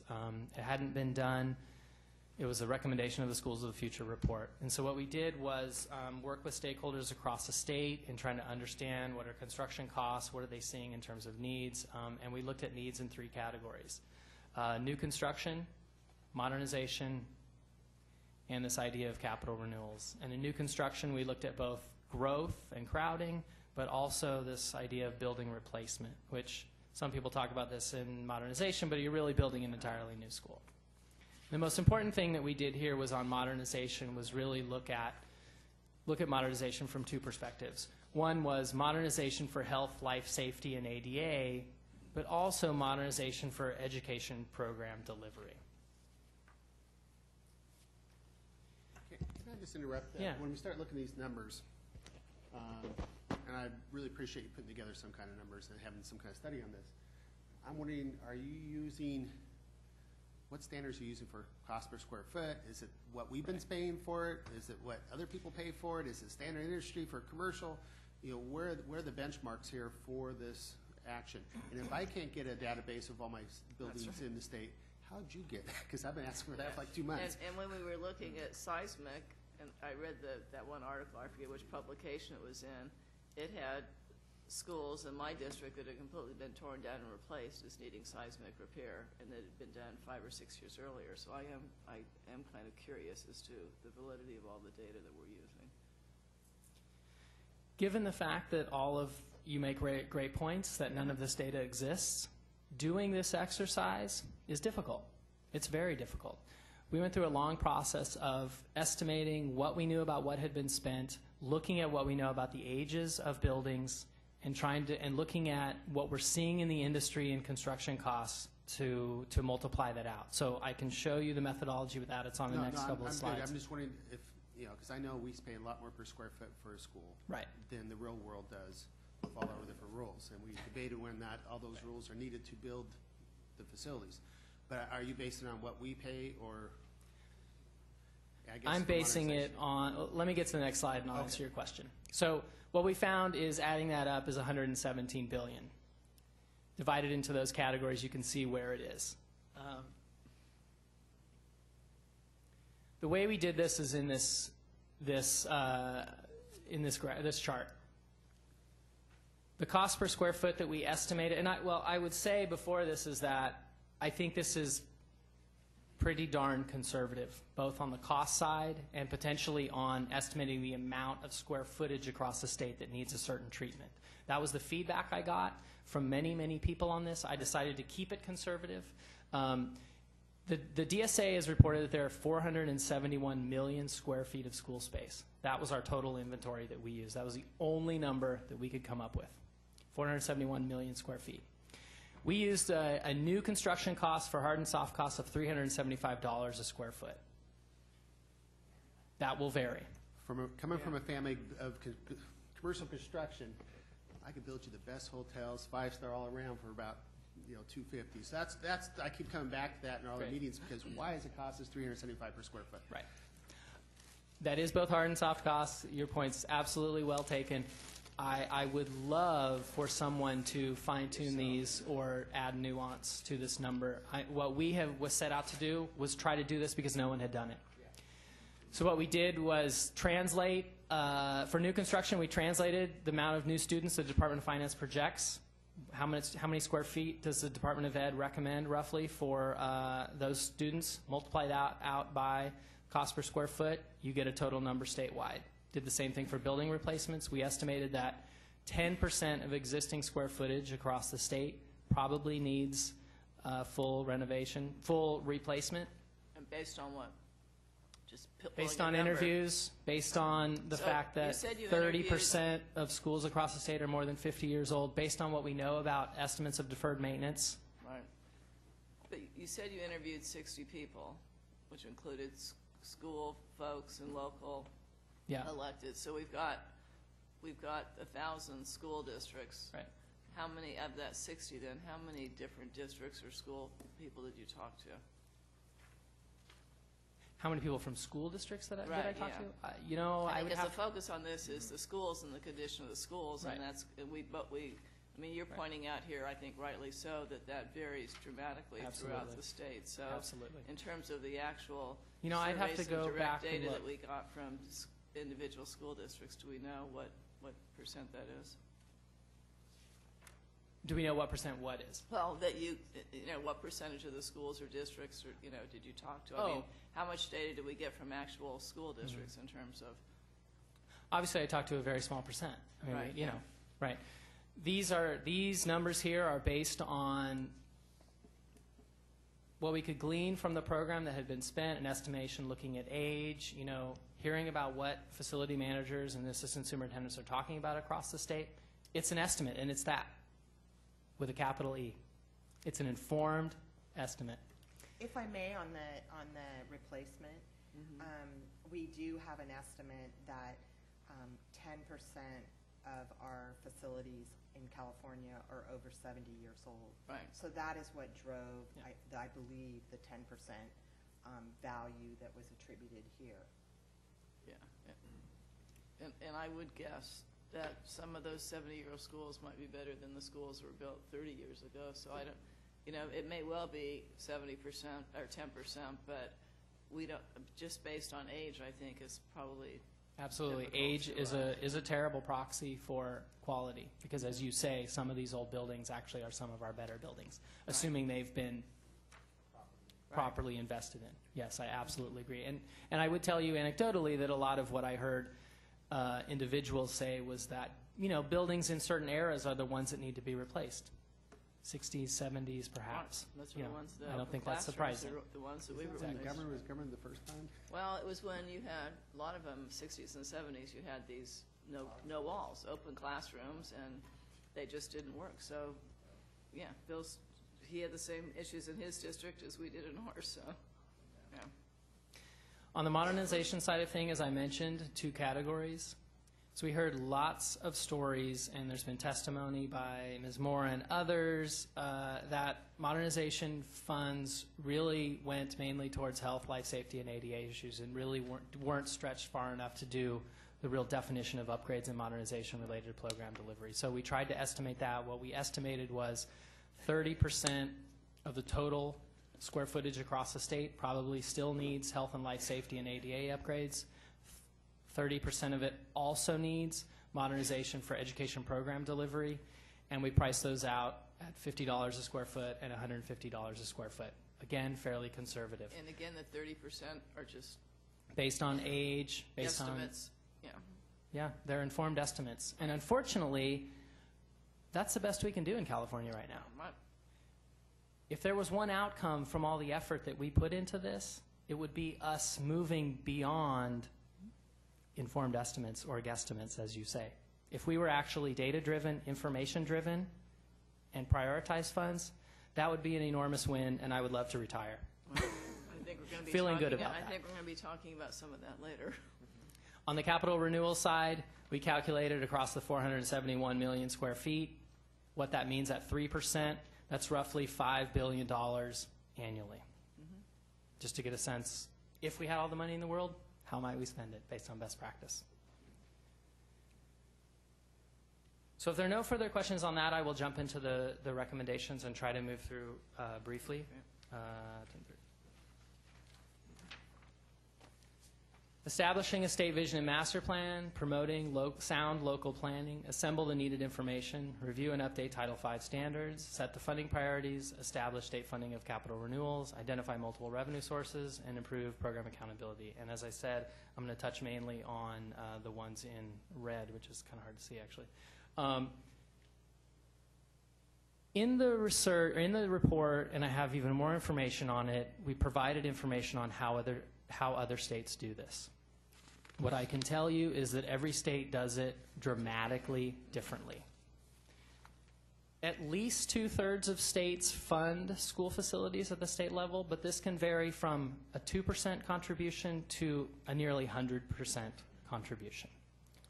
And if we make a comparison of California to a large state like some of your large industrial states like New York and others, does the comparison change at all? Because if you've got a state where you've got 1 million or 2 million people total, you're smaller than the city of Los Angeles. So I mean, what you can do in a state that's that small versus a state of, 38 million people with 6.5 million students is dramatically different. Sure, and I have much more detailed information on that, but let me just give you a sense of, I told you that our analysis shows that the state of California contributes to about 30% of total capital. Right. Let me give you a couple comparisons. New York, 52%.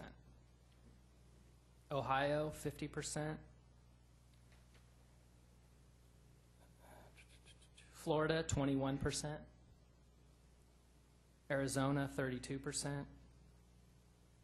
Illinois, 8%, although I think that's jumped up.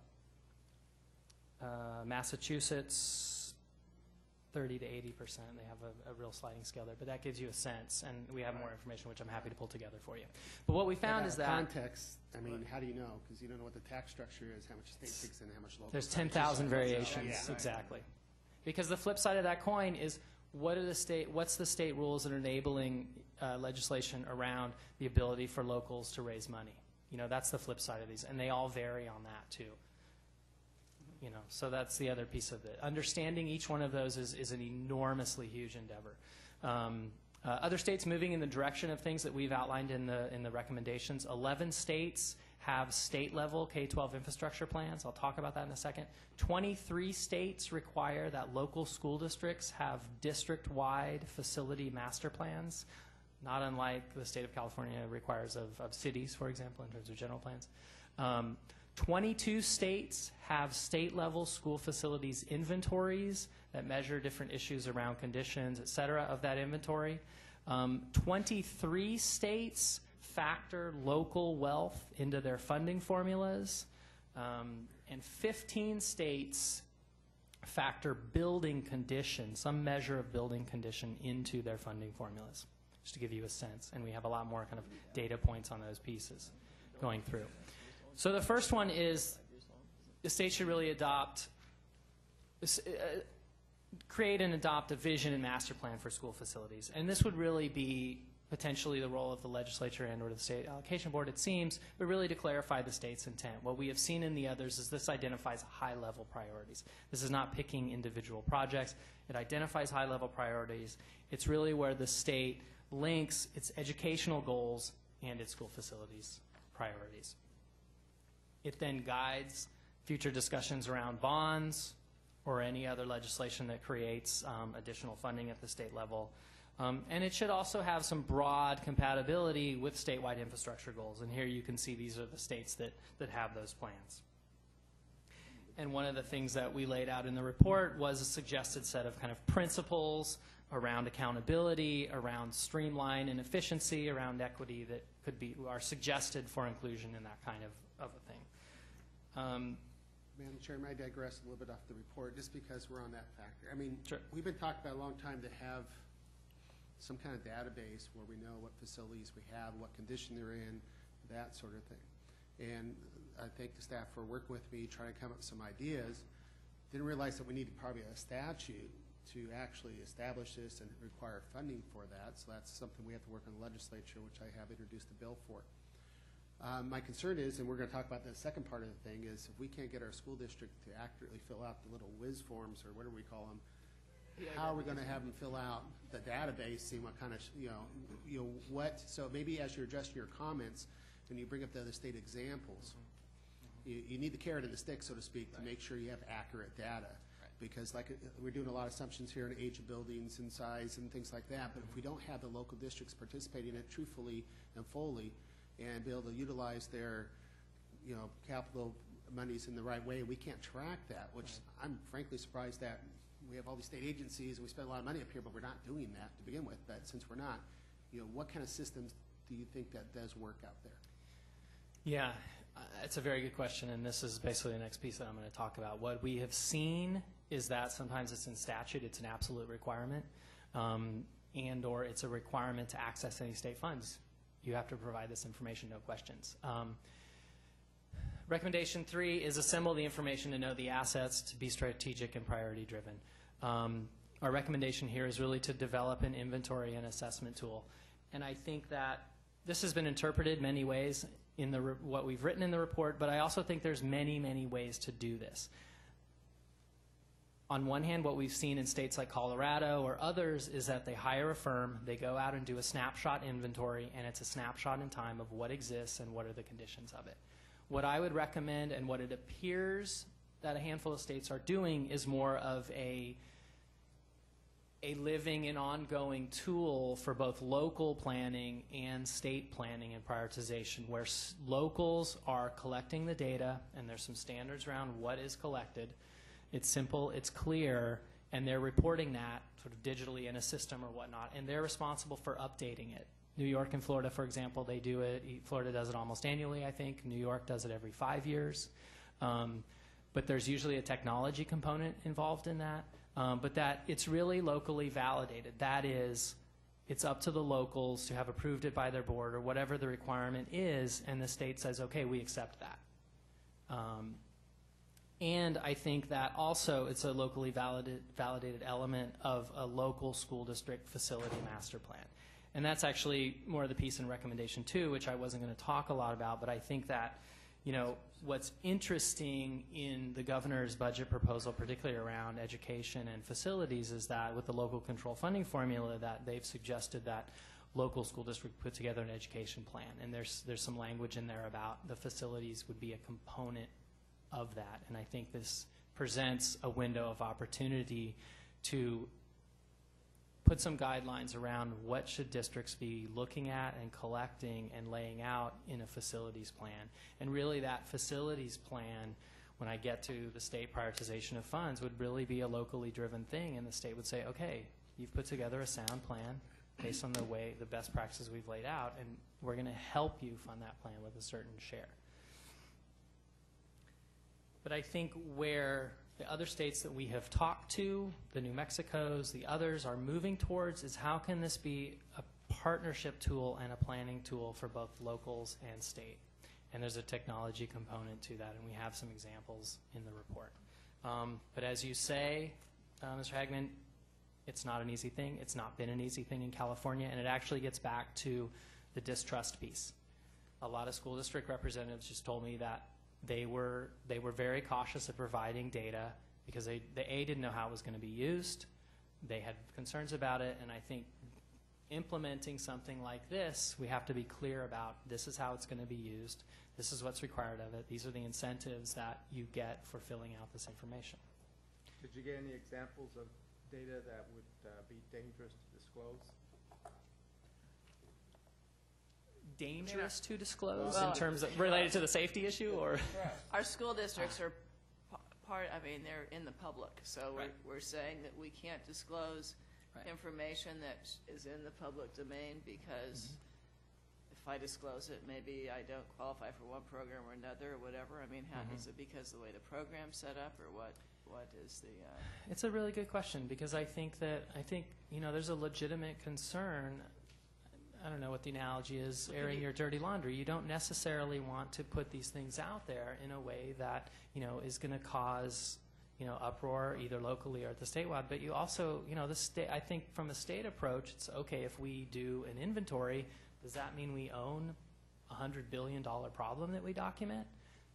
So, I think that's So you're saying that that's a legitimate concern. Your comment you made earlier was that they don't want to give the information to the state because there's great distrust of the state, and that this program has created more distrust. Having been on the school board before and after the program, I look at this program as a night and day compared to the programs we had prior. So I'm trying to figure out, did it work previously, and it doesn't work now? Because clearly, if you take a look at the investment that's been made over the last 14 years, it far exceeds what we were able to do in the previous, couple of decades. So I'm just trying to. Those are very, very broad sort of statements that you're saying, and I'm just trying to drill down into saying what is the distrust? I mean, right now, school districts have to certify their enrollments, the number of classrooms they have. There are some criteria, and I'm just amazed that I know Bill and I have talked because he's from West Contra Costa, I'm from San Ramon Valley. We certainly have master plans before we even go forward to apply for funds. So I'm just trying to figure out, are we unique and other districts don't do that kind of planning, or is there something that's different that's happening everywhere else? Yes. I would say you are somewhat unique.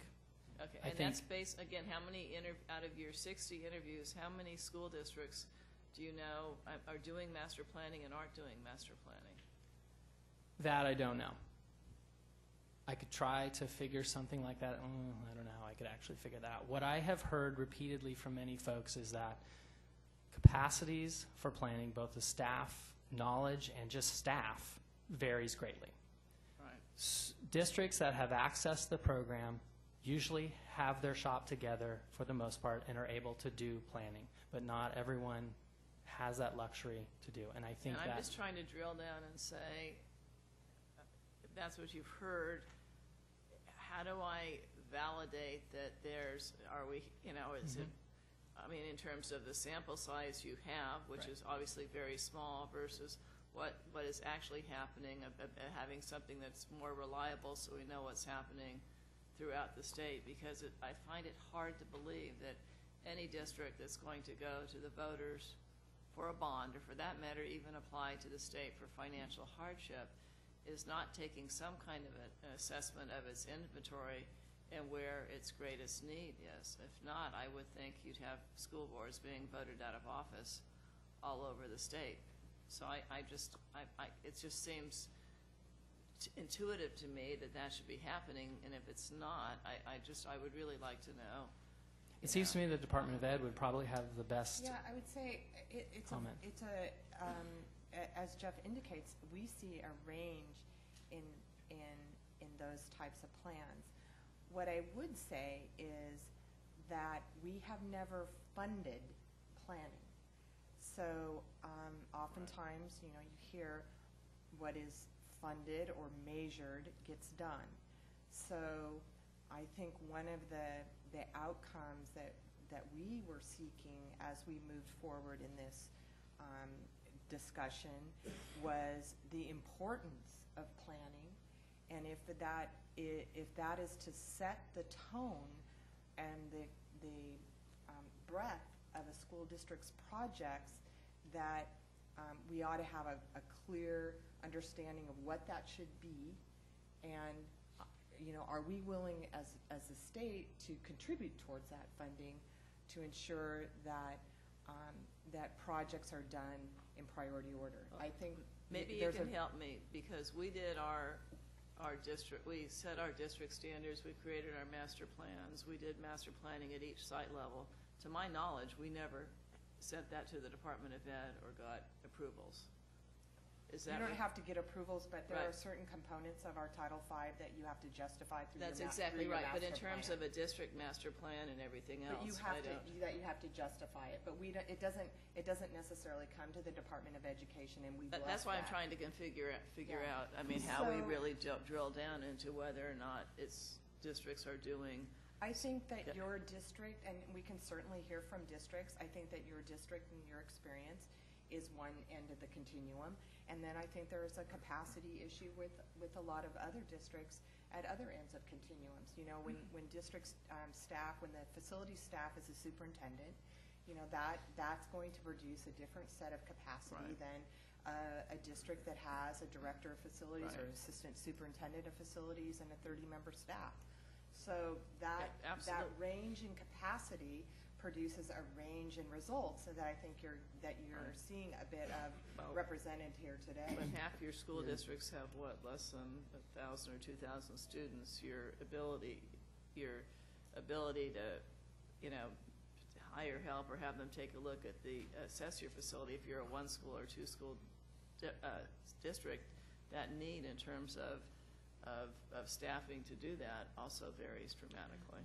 We had an example in this state of how we funded deferred maintenance, and we funded deferred maintenance based on a 5-year plan. It was a very successful program. Districts produced their 5-year plans. They operated off of them. The state funded its share of deferred maintenance. I mean, it was a planned-based Right. operation, and it was very successful. Although I would argue that it was not truly successful. I mean, it required districts to do a 5-year plan, and you could adjust it during those 5 years. It never came close to meeting the goals of, we called it deferred maintenance, but it never came close to meeting the actual requirements of what you're talking about in your report in terms of your 2 to 4% that you should be putting into schools, so that if you go 25 years from, you know, your construction or modernization to the next 25 years, and you know you have to replace your HVAC or paint 2 times or whatever. I mean, it was a good program, but it never came close to funding the real need. I would agree with that, and I think its strength, however, was that it was a planned-based program. And I was just going to comment, I think we always had the pressures of day-to-day operation costs and the political pressures that ensue from there for operational staff versus the capacity in the buildings, and the more flexibility that the locals have in that, the more influenced they are by those political pressures to spend their dollars in one way or the other. And I think, you know, for our purposes, since we're dealing with 30-year capital improvements for the most part, is we got to see what recommendations we could have possibly on that. Not so much get into all the rest of the operations, Ms. Buchanan has to deal with that in her own committee. But we do, we talked about a little bit of security earlier. I was concerned that, well, you know, we got to spend new locks and stuff. We're talking 30-year bond money. So my turns that if I'm paying on something for 30 years, I want this thing to last a lot longer, 30 years, and it's not for something to quick fix, and this is that, you know, we just got a grant. It's not a grant of money for operations or fix-it projects or anything like that. This is something that has to be long-lasting because we'll be paying on it for a very long time.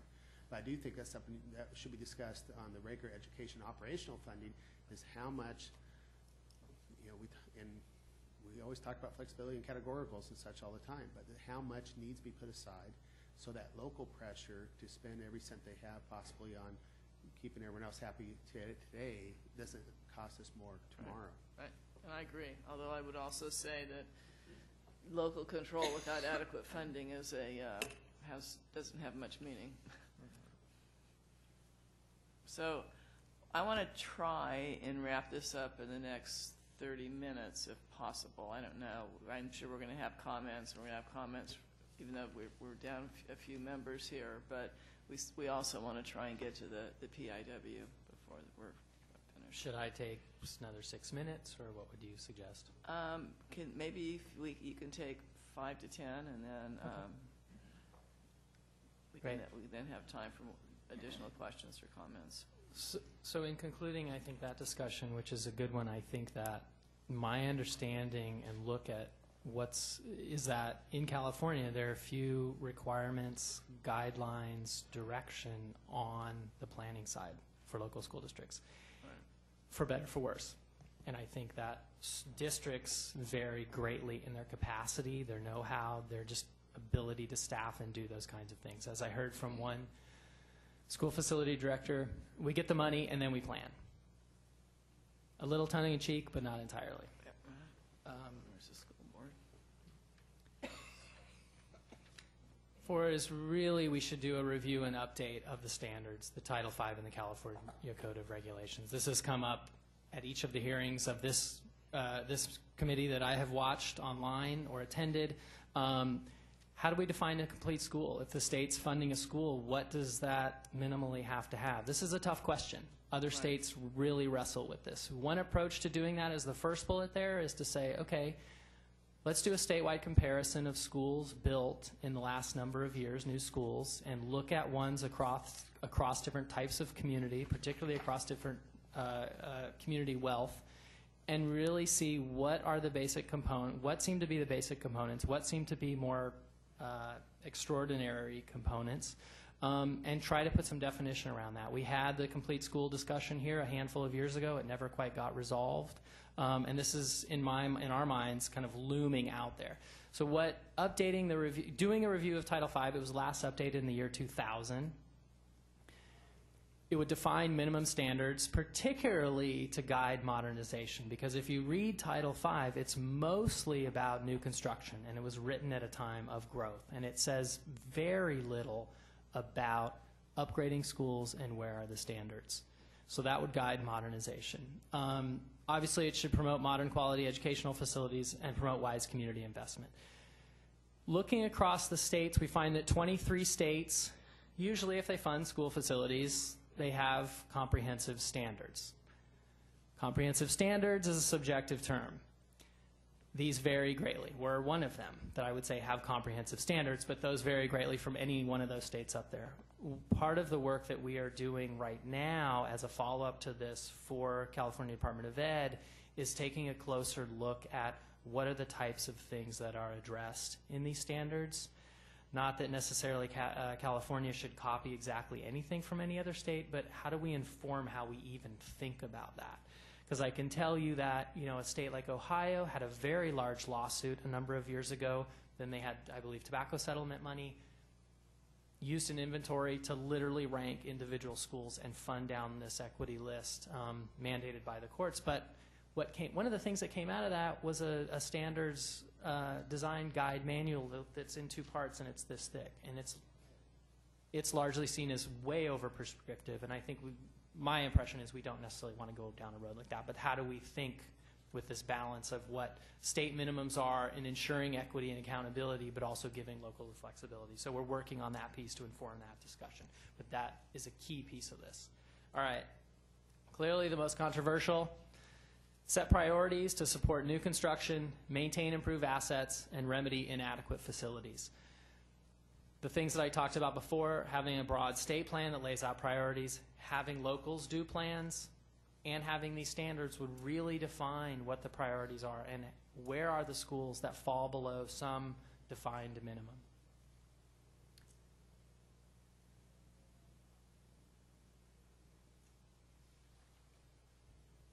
And I think a key piece of our recommendations is really going forward from an asset management approach and a wise investment approach with scarce funds at the state level is really do some targeted investment, particularly around schools that are below a minimum level. We should also, assist with funding new construction and growth, because there certainly will be that. But we really need to spend some time looking at the other side of this. The 80% of our inventory, which is all the existing schools out there, that are more than 25 years old. Identify a state level need with the inventory, et cetera. Local plans can prioritize those needs, getting back to our conversation. Can I ask one quick question on your 87% that are more than 25 years old? Are you including in that the parts of the 87% that have been modernized in the last No, and I think that's why what we need to do is map OPSC I just want to be sure apportionment when we data. make a statement like that, people don't assume that 87% haven't been touched Absolutely. in 25 years, because they may well have been completely modernized in that time. One of the things I would love to see is the apportionment data, the allocation data since 1998 mapped onto schools and onto districts, and do that by geography and wealth. And who got nothing or next to nothing, and why is that? Is it they didn't want to do anything? Then that's fine. Is it that they lack the technical capacity to get in line in our program, or is it that they lack the capacity to raise local wealth? It may be some or all of those. But really, the idea here is that a targeted investment, at least with some of our next funding, assuming there is another a round of funding from some source, really a targeted investment to bringing schools up to a minimum level. And sometimes that will be full school replacements, but of course that we need to have some guidelines on life cycle costing to make that determination. What we have seen across the country is that 14 states have had facilities adequacy lawsuits that have involved facilities, and they have mandated this kind of approach. We had Williams, we had Godinez as well. Remedies, in my opinion, a trickle in the bucket relative to what we were spending and relative to what we need. On the funding formula side, it's interesting since we did this research now that the local control funding formula is out there. It's being discussed with a base rate and then a few additions for certain quote-unquote disadvantages. And it may be something that we want to think about in streamlining what we have now in terms of on the facility side with a project-by-project approach and then the categoricals. What we have found is that many of the states that fund school facilities do this sort of weighted approach, so there's a kind of a sliding scale for any individual project. Some of them actually do plan-based funding for construction and renovation, as Kathleen was mentioning, but some of them do a project-by-project. They either weigh local wealth into the funding formula or they weigh building condition. And some of them also weigh a measure of educational suitability of that building. I won't go through this, but we have many examples of specific states in the report. I'm happy to cull more of this information for you together. Establish capital renewals funding to safeguard these assets. That's what we've seen in the deferred maintenance program here, which now has been able to be flexed. This seems like a problem going forward in terms of our investment. But a key piece to that the state may want to consider is adjusting that capital renewal funding for wealth, condition, and local effort. So I think one of the concerns people often have is, okay, should a district just ignore its facilities and it'll get more state money? Mm-hmm. And what we've seen other states try to do is measure effort. Did they have a plan? Have they prioritized? Did they have an inventory? Have they at least tried to put forth bonds? There are measures at that local effort, and we can talk more about that. What we found is that 9 states have moved towards an annual appropriation for facilities, even if it's a minimal amount. Let me wrap up by saying that improving program accountability, we need program outcome assessment. As I said, map these monies, where they went, to who got them and who didn't get them. We talk also in the report about issues around streamlining the process. I won't go into it because I think it's something y'all are interested, but the key piece of it really is the technology to do that. An interagency management system that's also linked to an inventory system, and I can show you other states that are trying to develop that. So let me end by saying that the takeaway again is that plans and needs should guide the state investment, particularly as we are in an era of less funds. We still have high needs. They're different than they were 13 years ago in terms of the projections, and we should really be targeting them. Maintaining local control, flexibility, and prioritization, but have clear state standards about where facilities need to be. Thank you. So does anyone have are there any comments from anyone?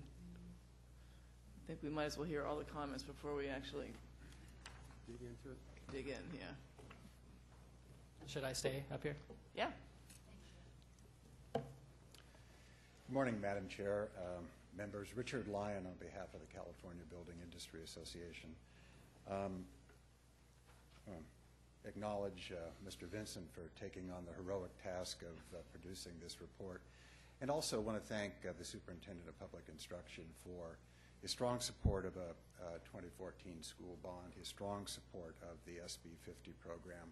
We think there are real opportunities going forward for the home building community to work with all of you and to expand the SB 50 program in areas of We talked about school safety, higher technology, energy efficiency. We think those are real lucrative areas where we can work and make some real headway as we go forward. And you'll find the home building industry to be a strong partner in those. I'd like to offer a couple comments with respect to the Berkeley report. And I'd like to focus on two specific areas. One are the conclusions that the report reaches regarding housing demand and the long-term market trends and the impact this would have on K-12 infrastructure. And secondly, on recommendations that were made in the report that would load some new state planning and infrastructure criteria onto the SB 50 program, which we fear could take the program into another direction. It could attempt to solve problems that other laws have been established to solve. And in doing so, we fear that it could compromise some of the basic tenets of the program, which is to provide classroom space and to educate students where they and their families choose to live. First, to the housing issue.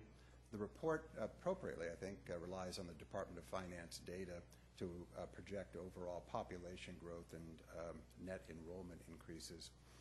Where we think it falls short, and we think it falls very short, are on the conclusions that it draws about future housing demand. And again, this is important because making sure that we have accurate assumptions about housing demand, both in terms of type and location, will have significant implications for K-12 infrastructure investment policies in the future. A theme or a conclusion that runs through the report is that the demands, both in terms of housing and school facility needs going forward, will be significantly different than they've been historically, has been the case. And to an extent, that's correct. Things change, and nothing remains the same. What we think, though, we do need to be careful about is forecasting or expecting big transformational changes. Market fundamentals and family and consumer attitudes tend over time to remain pretty constant in terms of what people value. They value opportunities for personal betterment. They value safe communities and safe schools. And they certainly value choice in how and where to live. And so those are constants that we think will remain, and they are absolute fundamentals. The report relies on the Urban Land Institute survey of a couple years ago that made some headline-grabbing news that California has a supply of single-family homes that are sufficient to last through 2035. The report came out in 2011, so it was basically concluding that we have a single-family supply of homes to last for about 25 years. It was a bit of an eccentric statement when it was made, and a couple years later, it really couldn't be further from the realities out there in the marketplace today. A significant issue that we're facing in California today is higher housing demand in the face of lower inventory. We're beginning to edge back to the more historical patterns of rising prices brought on by increasing demand and a constrained supply. For example, in the Bay Area or portions of the Bay Area, we have a solid job base. We have an active housing market. There's a lot of new demand. The problem we're seeing in parts of the Bay Area is a quickly dwindling supply of buildable and entitled land. And that's a constraining supply, and it's contributing to higher prices. In other parts of the state, in the Sacramento region, for example, we're beginning to see a somewhat better economy. There's land for growth, but we still have a hangover from higher unemployment and from distressed properties on the market. Here in this region, what we see are a low inventory of units coupled with increasing demand, and that is pushing prices upward. The top of the market was 4 or 5, the bottom was in 9, and one of the interesting occurrences that we have seen since the bottom of the market is the rise in multifamily rental permits that have been pulled. Last year, we actually saw multifamily permits slightly exceed single-family permits. And as we talk to our members, we're beginning to see that dynamic begin to change somewhat. And I think understandably so. There's a strong consumer demand for home ownership. And because new residential construction numbers had fallen so low, and because home ownership rates had fallen so low, there's room, a lot of room for growth and opportunity in the new home ownership market. And this is where particularly we see a strong rebound poised to occur. There's going to be definitely economic revitalization challenge in areas of the state, areas with higher unemployment, higher crime rates, lower economic wealth. And we're all going to need to work together to fashion tools for those localities.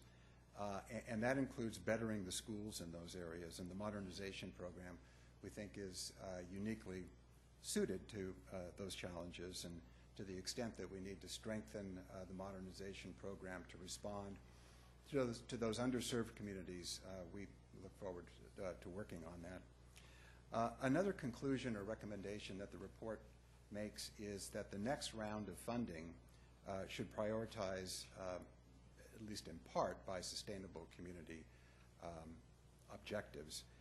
And to its credit, the report acknowledges that, first and foremost, that our facility investment program should support educational needs. But beyond that caveat, it spends pages upon pages suggesting that new state land use criteria and new state infrastructure planning criteria should be loaded onto the SB 50 program, even as Mr. Vincent has acknowledged that the report does recognize the importance of local control. We think that it would be a mistake to do this. We think it would divert the SB 50 program from its primary mission. I'm going to skip a lot of the discussion about SB 375. I represented the industry in the SB 50 negotiations 15 years ago. I represented the California building industry in the SB 375 negotiations that created sustainable community strategies. There are processes and plans out there that address those issues. And we think it would be, again, a mistake to load those onto the SB 50 program. My wife is an elementary level public school teacher. Keeping fourth graders on track is a challenge, and she's fond of teaching them the lesson of the hound and the rabbit. It's an allegorical lesson, and the hound is given the responsibility to chase down the rabbit. And he starts out with very good intentions, but he finds himself quickly diverted by squirrels that keep popping up. And he'll chase a squirrel here, and he chases a squirrel there, and in the end he loses sight of the rabbit and ends up with nothing. We need to keep the SB 50 program focus to its main objective, and that's providing schools where family with children choose to live. We think that's the very definition of a sustainable community, and SB 50 allocates resources to meet those real world needs, and that's really the beauty of the program. So with that, thank you very much for the opportunity to offer those comments, Madam Chair. Great, thank you.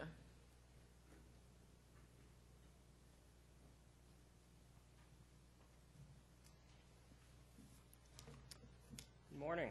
My name is Michael Larson. I'm staff to the California Strategic Growth Council. The council is made up of 4 state agencies and the Governor's Office of Planning and Research. And one of our charges is to consider the state's infrastructure spending in relation to the state's sustainability goals. First, let me say that we at the council are truly excited and pleased that the State Allocation Board, through this subcommittee, is turning an eye to the future of the school facilities program. The review is a challenging but supremely important task, and I commend you all for undertaking it. I'm not going to use this opportunity to talk about the importance of sustainable development or infill development or energy efficiency or green building, even though those are all priorities of the Strategic Growth Council. And we really do think that they're all great opportunities for the school facilities program. But despite all of that, I still don't think that those are even the most supreme opportunity for this program. So I'm going to talk about that single greatest opportunity, which I think is to encourage local collaborative planning. There are great co-benefits to be realized through local collaborative planning, and I see a potential for the school facilities program to incentivize this type of local activity. So that might be school facilities that are consistent with local or regional plans, and in turn, local and regional plans that promote the school district's objectives. Think about a school district, a city, a county, and a region that are all nested or maybe overlapping jurisdiction. And each of these entities is separately developing long-range plans that map out the future of their community. Now, of course, it's entirely up to them to decide what that future is going to look like. That local authority is sacrosanct, no question. But we're simply suggesting that those visions, the school district's vision, the city's vision, the county's vision, the regional agency's vision, that those visions be consistent with one another, that it be a shared vision of a common future. Through this sort of collaborative planning, all parties can benefit, and they benefit across all sorts of outcomes. As just one of many examples, think about safe routes to school. For safe routes to school to really work, a school district needs to work with the local government.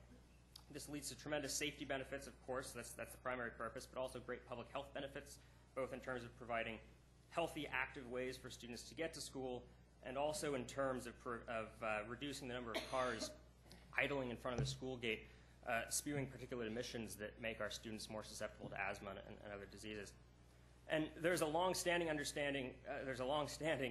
Understanding that healthier students are more able to learn, so there are also positive educational outcomes. And in case that isn't enough, there's also a financial argument for collaborative planning. And in this era of tight resources and prudent spending, we, as the state, should take a bigger picture view about how the state spends its dollars. In one part of state government, CTC and Caltrans, they're funding the planning and construction of the state's regional transportation networks. Over in my shop, we're giving grants to local governments to do general plan updates and the like.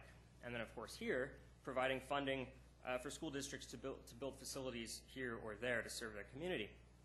And wouldn't all of our money be better spent? Don't we as the state, as a funder, have a vested interest in seeing that these regional, local, and school district plans and facilities are aligned with one another? This is fundamentally about making our state investment go further. And I would hate to learn that over in our shop we're funding some specific plan that makes it harder for students to safely cross the street to get to a school that's funded through this program. Then we would be funding things that are at odds, and that would be a waste of our state resources. So to make sure that doesn't happen, we at the Growth Council and other places need to explicitly consider the impact on schools from the projects that we fund. And analogously, we ask that you explicitly consider the impacts on communities, cities, and regions from the projects that you fund through the future of the school facilities program. And the impact is real.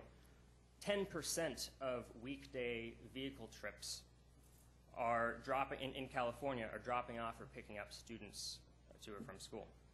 That's an amazing statistic. And it suggests that schools have a huge impact on a region's transportation network. And of course, that transportation network affects residential growth or where people live, and we all know that where people live affects school enrollment, where the students are. So these issues are all interconnected across all levels of government. And Dr. Vincent's work makes a very compelling case for this. A school cannot thrive if a city is failing, and a city is not thriving if its schools are failing. They share a common future, and so their planning efforts should be coordinated and consistent to shape that future. The school facilities program is one of the few levers that we have to move local planning in this direction. And so we at the Strategic Growth Council encourage you to take advantage of that. So I have a couple questions there because I'm thoroughly confused in terms of what you're implying. Are you saying the schools lead the plan and we plan the cities around the schools? Not at all. Not at all. I'm simply suggesting that we feel that all the partners, schools, local governments, and regions. You're not suggesting. So let me get this straight. I don't know of any city or county who would cede that authority to schools. So to my understanding, at least all the ones with whom I've worked, or the communities surrounding mine, the cities or the counties, they do their general plan, they do their transportation plan. Right. We then say, okay, if you're going to add these homes, we're going to need an elementary school or a middle school or a high school or whatever, and we respond to that. And the when they do their transportation studies and everything else, it takes all that into consideration. So what are you saying is our role here at the state level in terms of directing that, if that's already happening at the local level? And how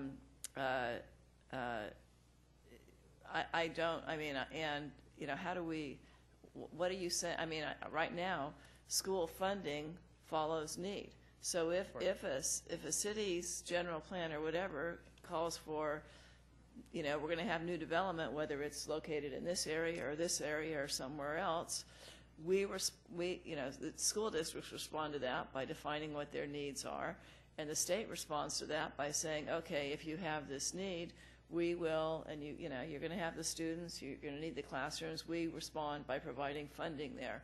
So what is not responsive in the program today with respect to that? Well, we do see examples of local plans that can throw off school district plans, and similarly school district plans. Well, can you give me a good example? I'd appreciate that.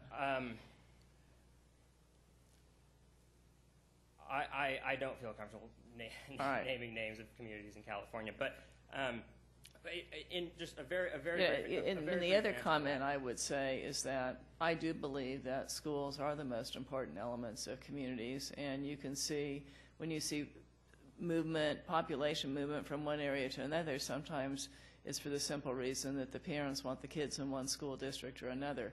But building the school itself does not necessarily drive that as much as the quality of the educational program in that school. So I don't think that the building itself, I do agree that if you take the most important issue in education is having a highly highly effective teacher in every classroom.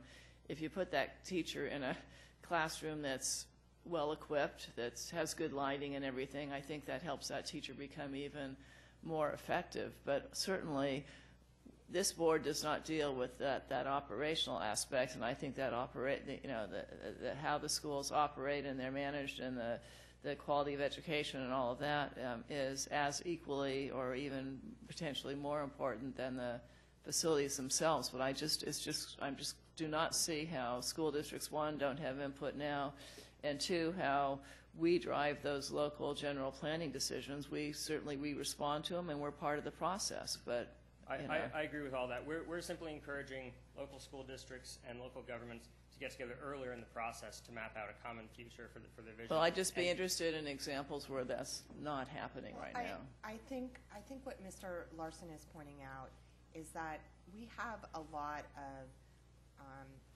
public resource code, education code, and regulatory schemes that sometimes provide conflicting messages.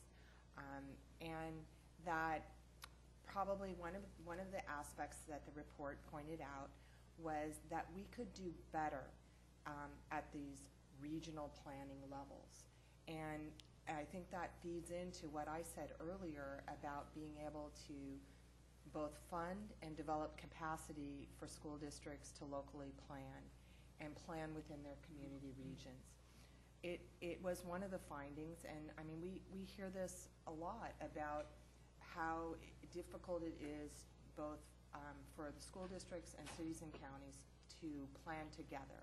School districts have a tremendous amount of autonomy in their projects and their planning, as do cities and counties, and that ways that we can encourage that the regions plan better together, I think, is the point that I'm hearing Mr. Larson make, is that makes for better communities. But I'm trying to find out, do they not have adequate input into the general planning process, or where exactly then is the problem? Because ultimately, we fund schools where they need to be built. It's sort of like we have a new development going in. It's going to generate 720 elementary school students. We can't ask them to travel 5 miles across town to another one. And so we agree with that, and we provide funding for that school. So I'm just trying to, I guess we'll talk about it more as we talk about the program, but exactly how our program is not responding to that, because I think those types of planning issues are not controlled strictly by schools. Well, thank you for your time.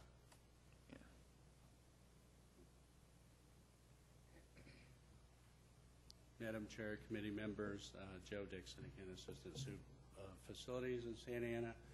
And I want to commend Dr. Vincent for his report. We think there's a lot of really important aspects to the report. But I wanted to comment a little bit about the size of California. And Assemblymember Hagman's question was a good one. What do you use for the square foot? It costs per square foot. It's all over the place. And it just shows that the diversity of the state is so big. It's hard to have a state master plan for every school district. I've seen districts in the Central Valley that simply don't have the resources, either human or otherwise, to be able to do the things that we can do in Orange County, for example. I also wanted to perhaps answer the question about why school districts wouldn't trust sending information. And the example that popped into my head was the AB 300 list. In Southern California, the media got a hold of that and really beat us up, and they still do on other stuff too. But that was just one example of, perhaps when Dr. Vincent said he's not sure why they didn't trust, that could be part of it as well. I just think it's important that local control is considered in anything we do, and think about the expertise of the local school district. So we think that data-driven decisions are important too, but how we get that with 10,000 schools and 1,000 districts really isn't going to be some event that happens. It's going to be a process. That's how I think it's going to happen. It's going to take time to build that database. Do we have to start? Yes. Does the state need it? Absolutely. But if we think we're going to have it next year, 2 years, 3 years, I think that's going to be difficult. I think we just have to start. Can I ask you on the database part? Because you're the school facilities manager, right? So you know what campuses you have, and your staff knows what's been put into it. If we were to have a simple field, these buildings, this is the average age of infrastructure, this is the last time it got fixed, for the core stuff. I'm not talking operational costs, I'm talking the truly core stuff. You really think it's take us 2 or 3 years for your district to upload that information into a database that we provide, open field, internet access, cloud type environment? And because I'm assuming you already have most of that stuff at your fingertips because you're managing your facilities with the dollars that you have right now. That's true. We have all that information in Santa Ana right now because we're probably a little more progressive than most. We have more expertise and we have more resources. We have a planned maintenance system in place. So we have the age and condition of all of our systems and equipment. But if you go to the Central Valley, sure, it's going to be difficult. I'm hearing there's a consistent theme here with smaller districts that may not have the admin core that a larger district may have based on so much percentage of the ADA going to administration, may not have all this expertise in there. That may be something we want to consider for the size of district. Would you have problems, I'm asking you to openly speak here, supporting a database system? And from my point of view, it's not so much that we can say, hey, we got you. I'm looking, I'm asked to support a bond that I'm already paying 30 years on that we just spent in the last 10 years, $30 billion, coming up in 2 years. I'm getting these reports from anywhere from $187 billion on to what spectrum do we have to go. And really, if now the infrastructure and government agencies we have here, I can tell you what buildings you have, what vacant lands you have, and what your need is for your district. You could tell me, but how am I supposed to get a statewide view of that and know what the exposure is and what is a long-term plan versus what's going to get us by for the next 4 or 5 years till the next bond comes out? And that's what I'm trying to say. Can we get that established? And would you, speaking on behalf of your district, feel like you would feel comfortable adding that information up to a centralized core and then participate in a more larger, maybe regional, discussion of, okay, in the region we have these assets, we have these needs, these are our priorities. it's almost like every district's out for themselves to a certain extent. They And are. that's how we set it up. But from the state level, we need to kind of also look at what's the biggest hole in the dam at this point. Well, first, I would be more than happy to participate. We're ready to go. My concern would be making sure everything was apples to apples. Perhaps, Assemblymember Hagman, a good way to go would be as districts get into the school facility program, they're required to provide that information, and that's how we build the database, with some kind of a recognized document, perhaps, that we're already using, so that we all understand what it is. And part of the problem would be outreach as well to a lot of districts. Even within Orange County, there's huge differences. There's 28 districts. There's a handful that they don't get out of the house, so to speak. So they don't understand this kind of thing. So I think it's important, but again, it's not. I don't believe we're going to have an event where it happens. It's going to have to be a process. Thank you, Madam Chair. I have to go Vice Chair my Insurance Committee again real quick. But one of the things to consider maybe in this discussion of mapping out the assets is, do we set up a county team, and that way you have the same people assessing all the facilities in the county the same way? Is that third party? Is that something that the superintendent's office of each school district could do? I don't know. Well, yeah, we might want to put that in the issue bucket and decide what kind of mandated costs you get into and everything else that you're doing there.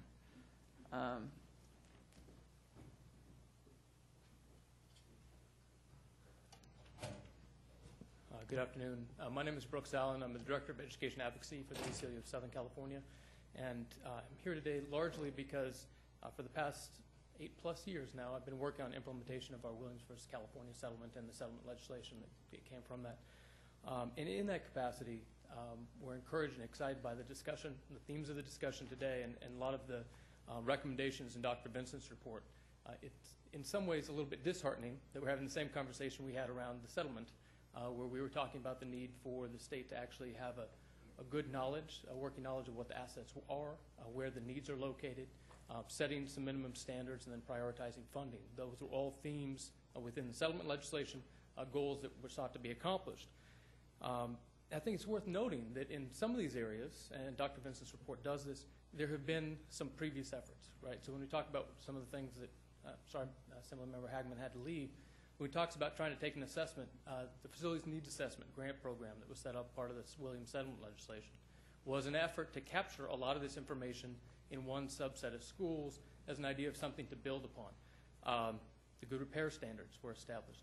Now, a lot of these things, when we saw the economic downturn hit, is all of a sudden the discussions about how we were going to build on those baby steps when we were moving forward kind of fell by the wayside. And at the same time, from our perspective, in a way that is potentially damaging to students' opportunities, we saw a removal of all the state security and safety nets to ensure that minimum level of investment to protect our facilities. So the elimination of deferred maintenance, elimination of the RRMA percentage set aside. So as we move forward, we're really encouraged that this discussion is coming back up. Hopefully we're encountering a time of additional resources where we can start talking about how we restart these conversations that we think started to move forward, build upon pieces that we already have.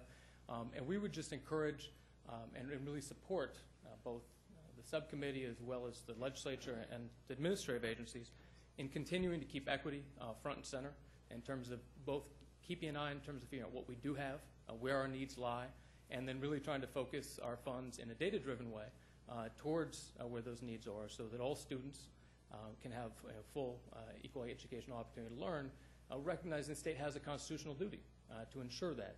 And therefore, it's appropriate that there are some state-level mechanisms for gathering that data and prioritizing funding along those lines. Thank you. Thanks.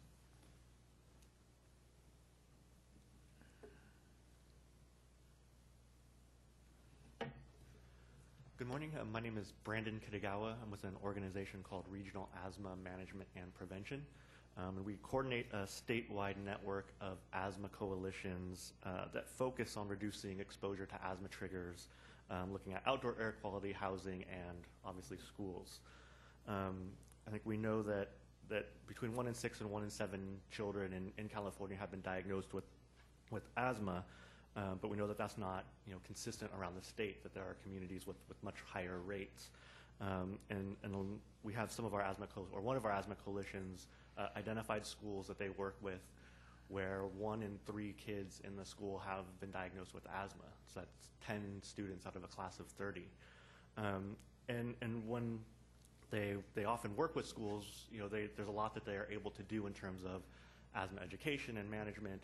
But when it comes to issues related to the facility and the health of the facilities, they run into real challenges, mostly because schools and districts really lack the resources or have a challenge with the resources of maintaining healthy facilities, and that this has a significant health and academic impact. So I think the issues around disparities around asthma specifically that we look at, I think helps. I think you speak to Dr. Vincent's recommendation around, and what a lot of the conversation today has been around, sort of the need for an assessment, that there's something between nothing and recognizing the practical challenges involved with having someone with the clipboard go to every classroom. There needs to be something in between that helps guide these decisions. The one thing that we've used for state policy issues around schools was a 2004 report by the Air Resources Board and the Department of Health and Human Services that looked at portable classrooms. And one of the valuable things about it is that they also looked at traditional classrooms as a comparison, and what they found were significant problems in both. But since that report, there's been no follow-up to see have any of the recommendations actually been used, has there been an improvement at all, and that it was a fairly limited sample. So what we have is ineffective for really showing a good picture. I think in addition to the demographic issues that were highlighted, I think the health perspective also suggests a need to increase the focus on existing buildings, and a simple approach would be increasing the share of money that goes towards modernization in a new program.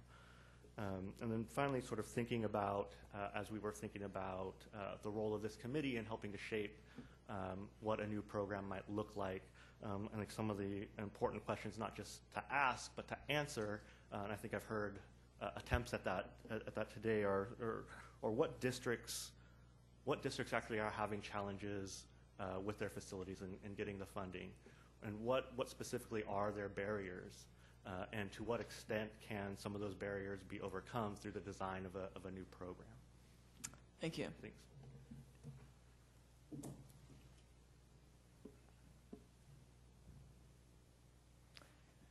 I'll go quickly. Ana Ferreira on behalf of the County School Facilities Consortium. We represent county offices of education, statewide and facilities issues.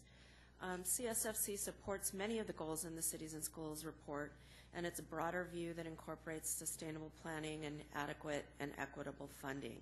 We especially agree that having a regular and reliable funding source is vital for school facilities. Because of our regional nature, county offices of ed deeply understand this broader view, and with adequate resources could be of great assistance as recommendations are considered in more detail, and perhaps implementation through a new bond or other series of mechanisms.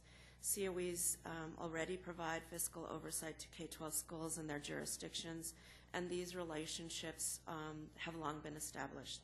These channels may also be of some assistance as the state seeks better evaluation, management, and planning.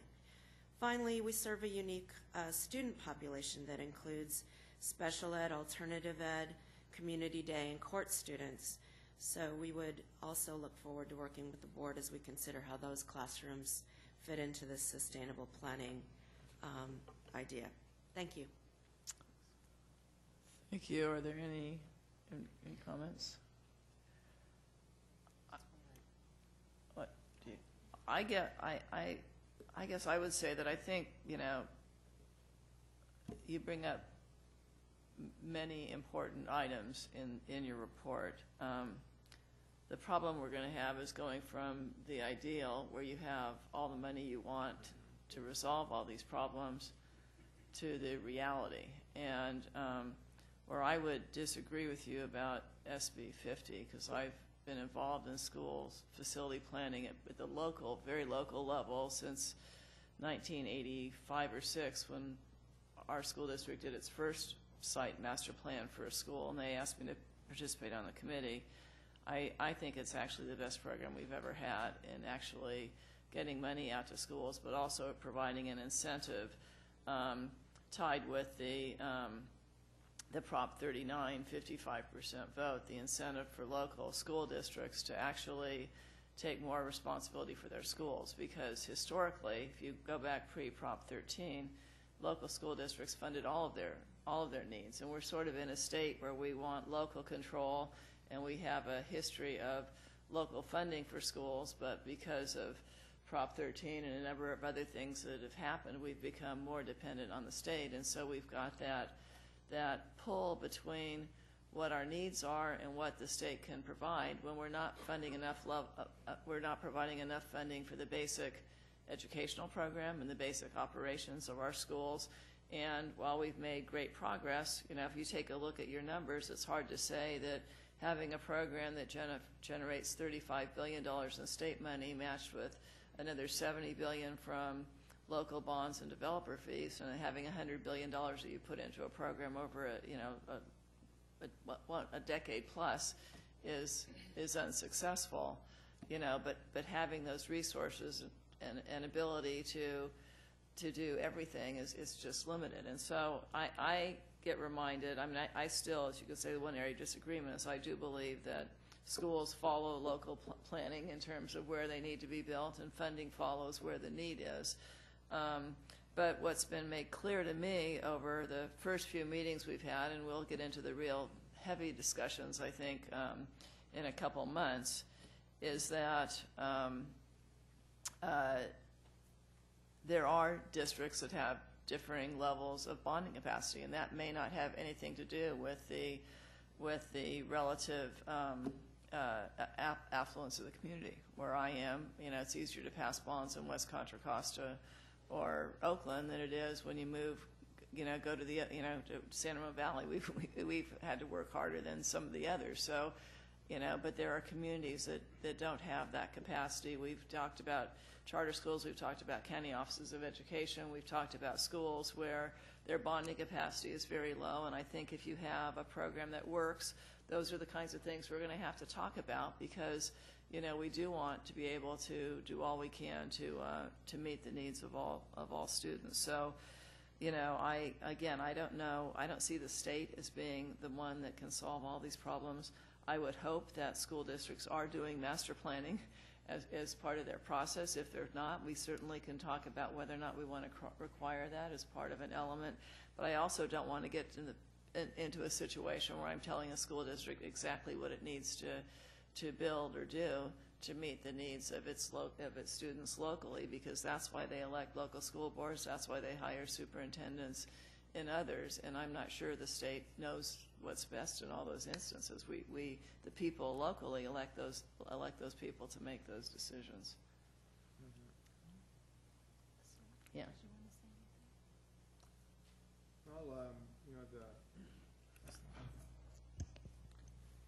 know, I mean, you raise a lot of good points, and the testimony also describes a program that I think for the most part has worked pretty well.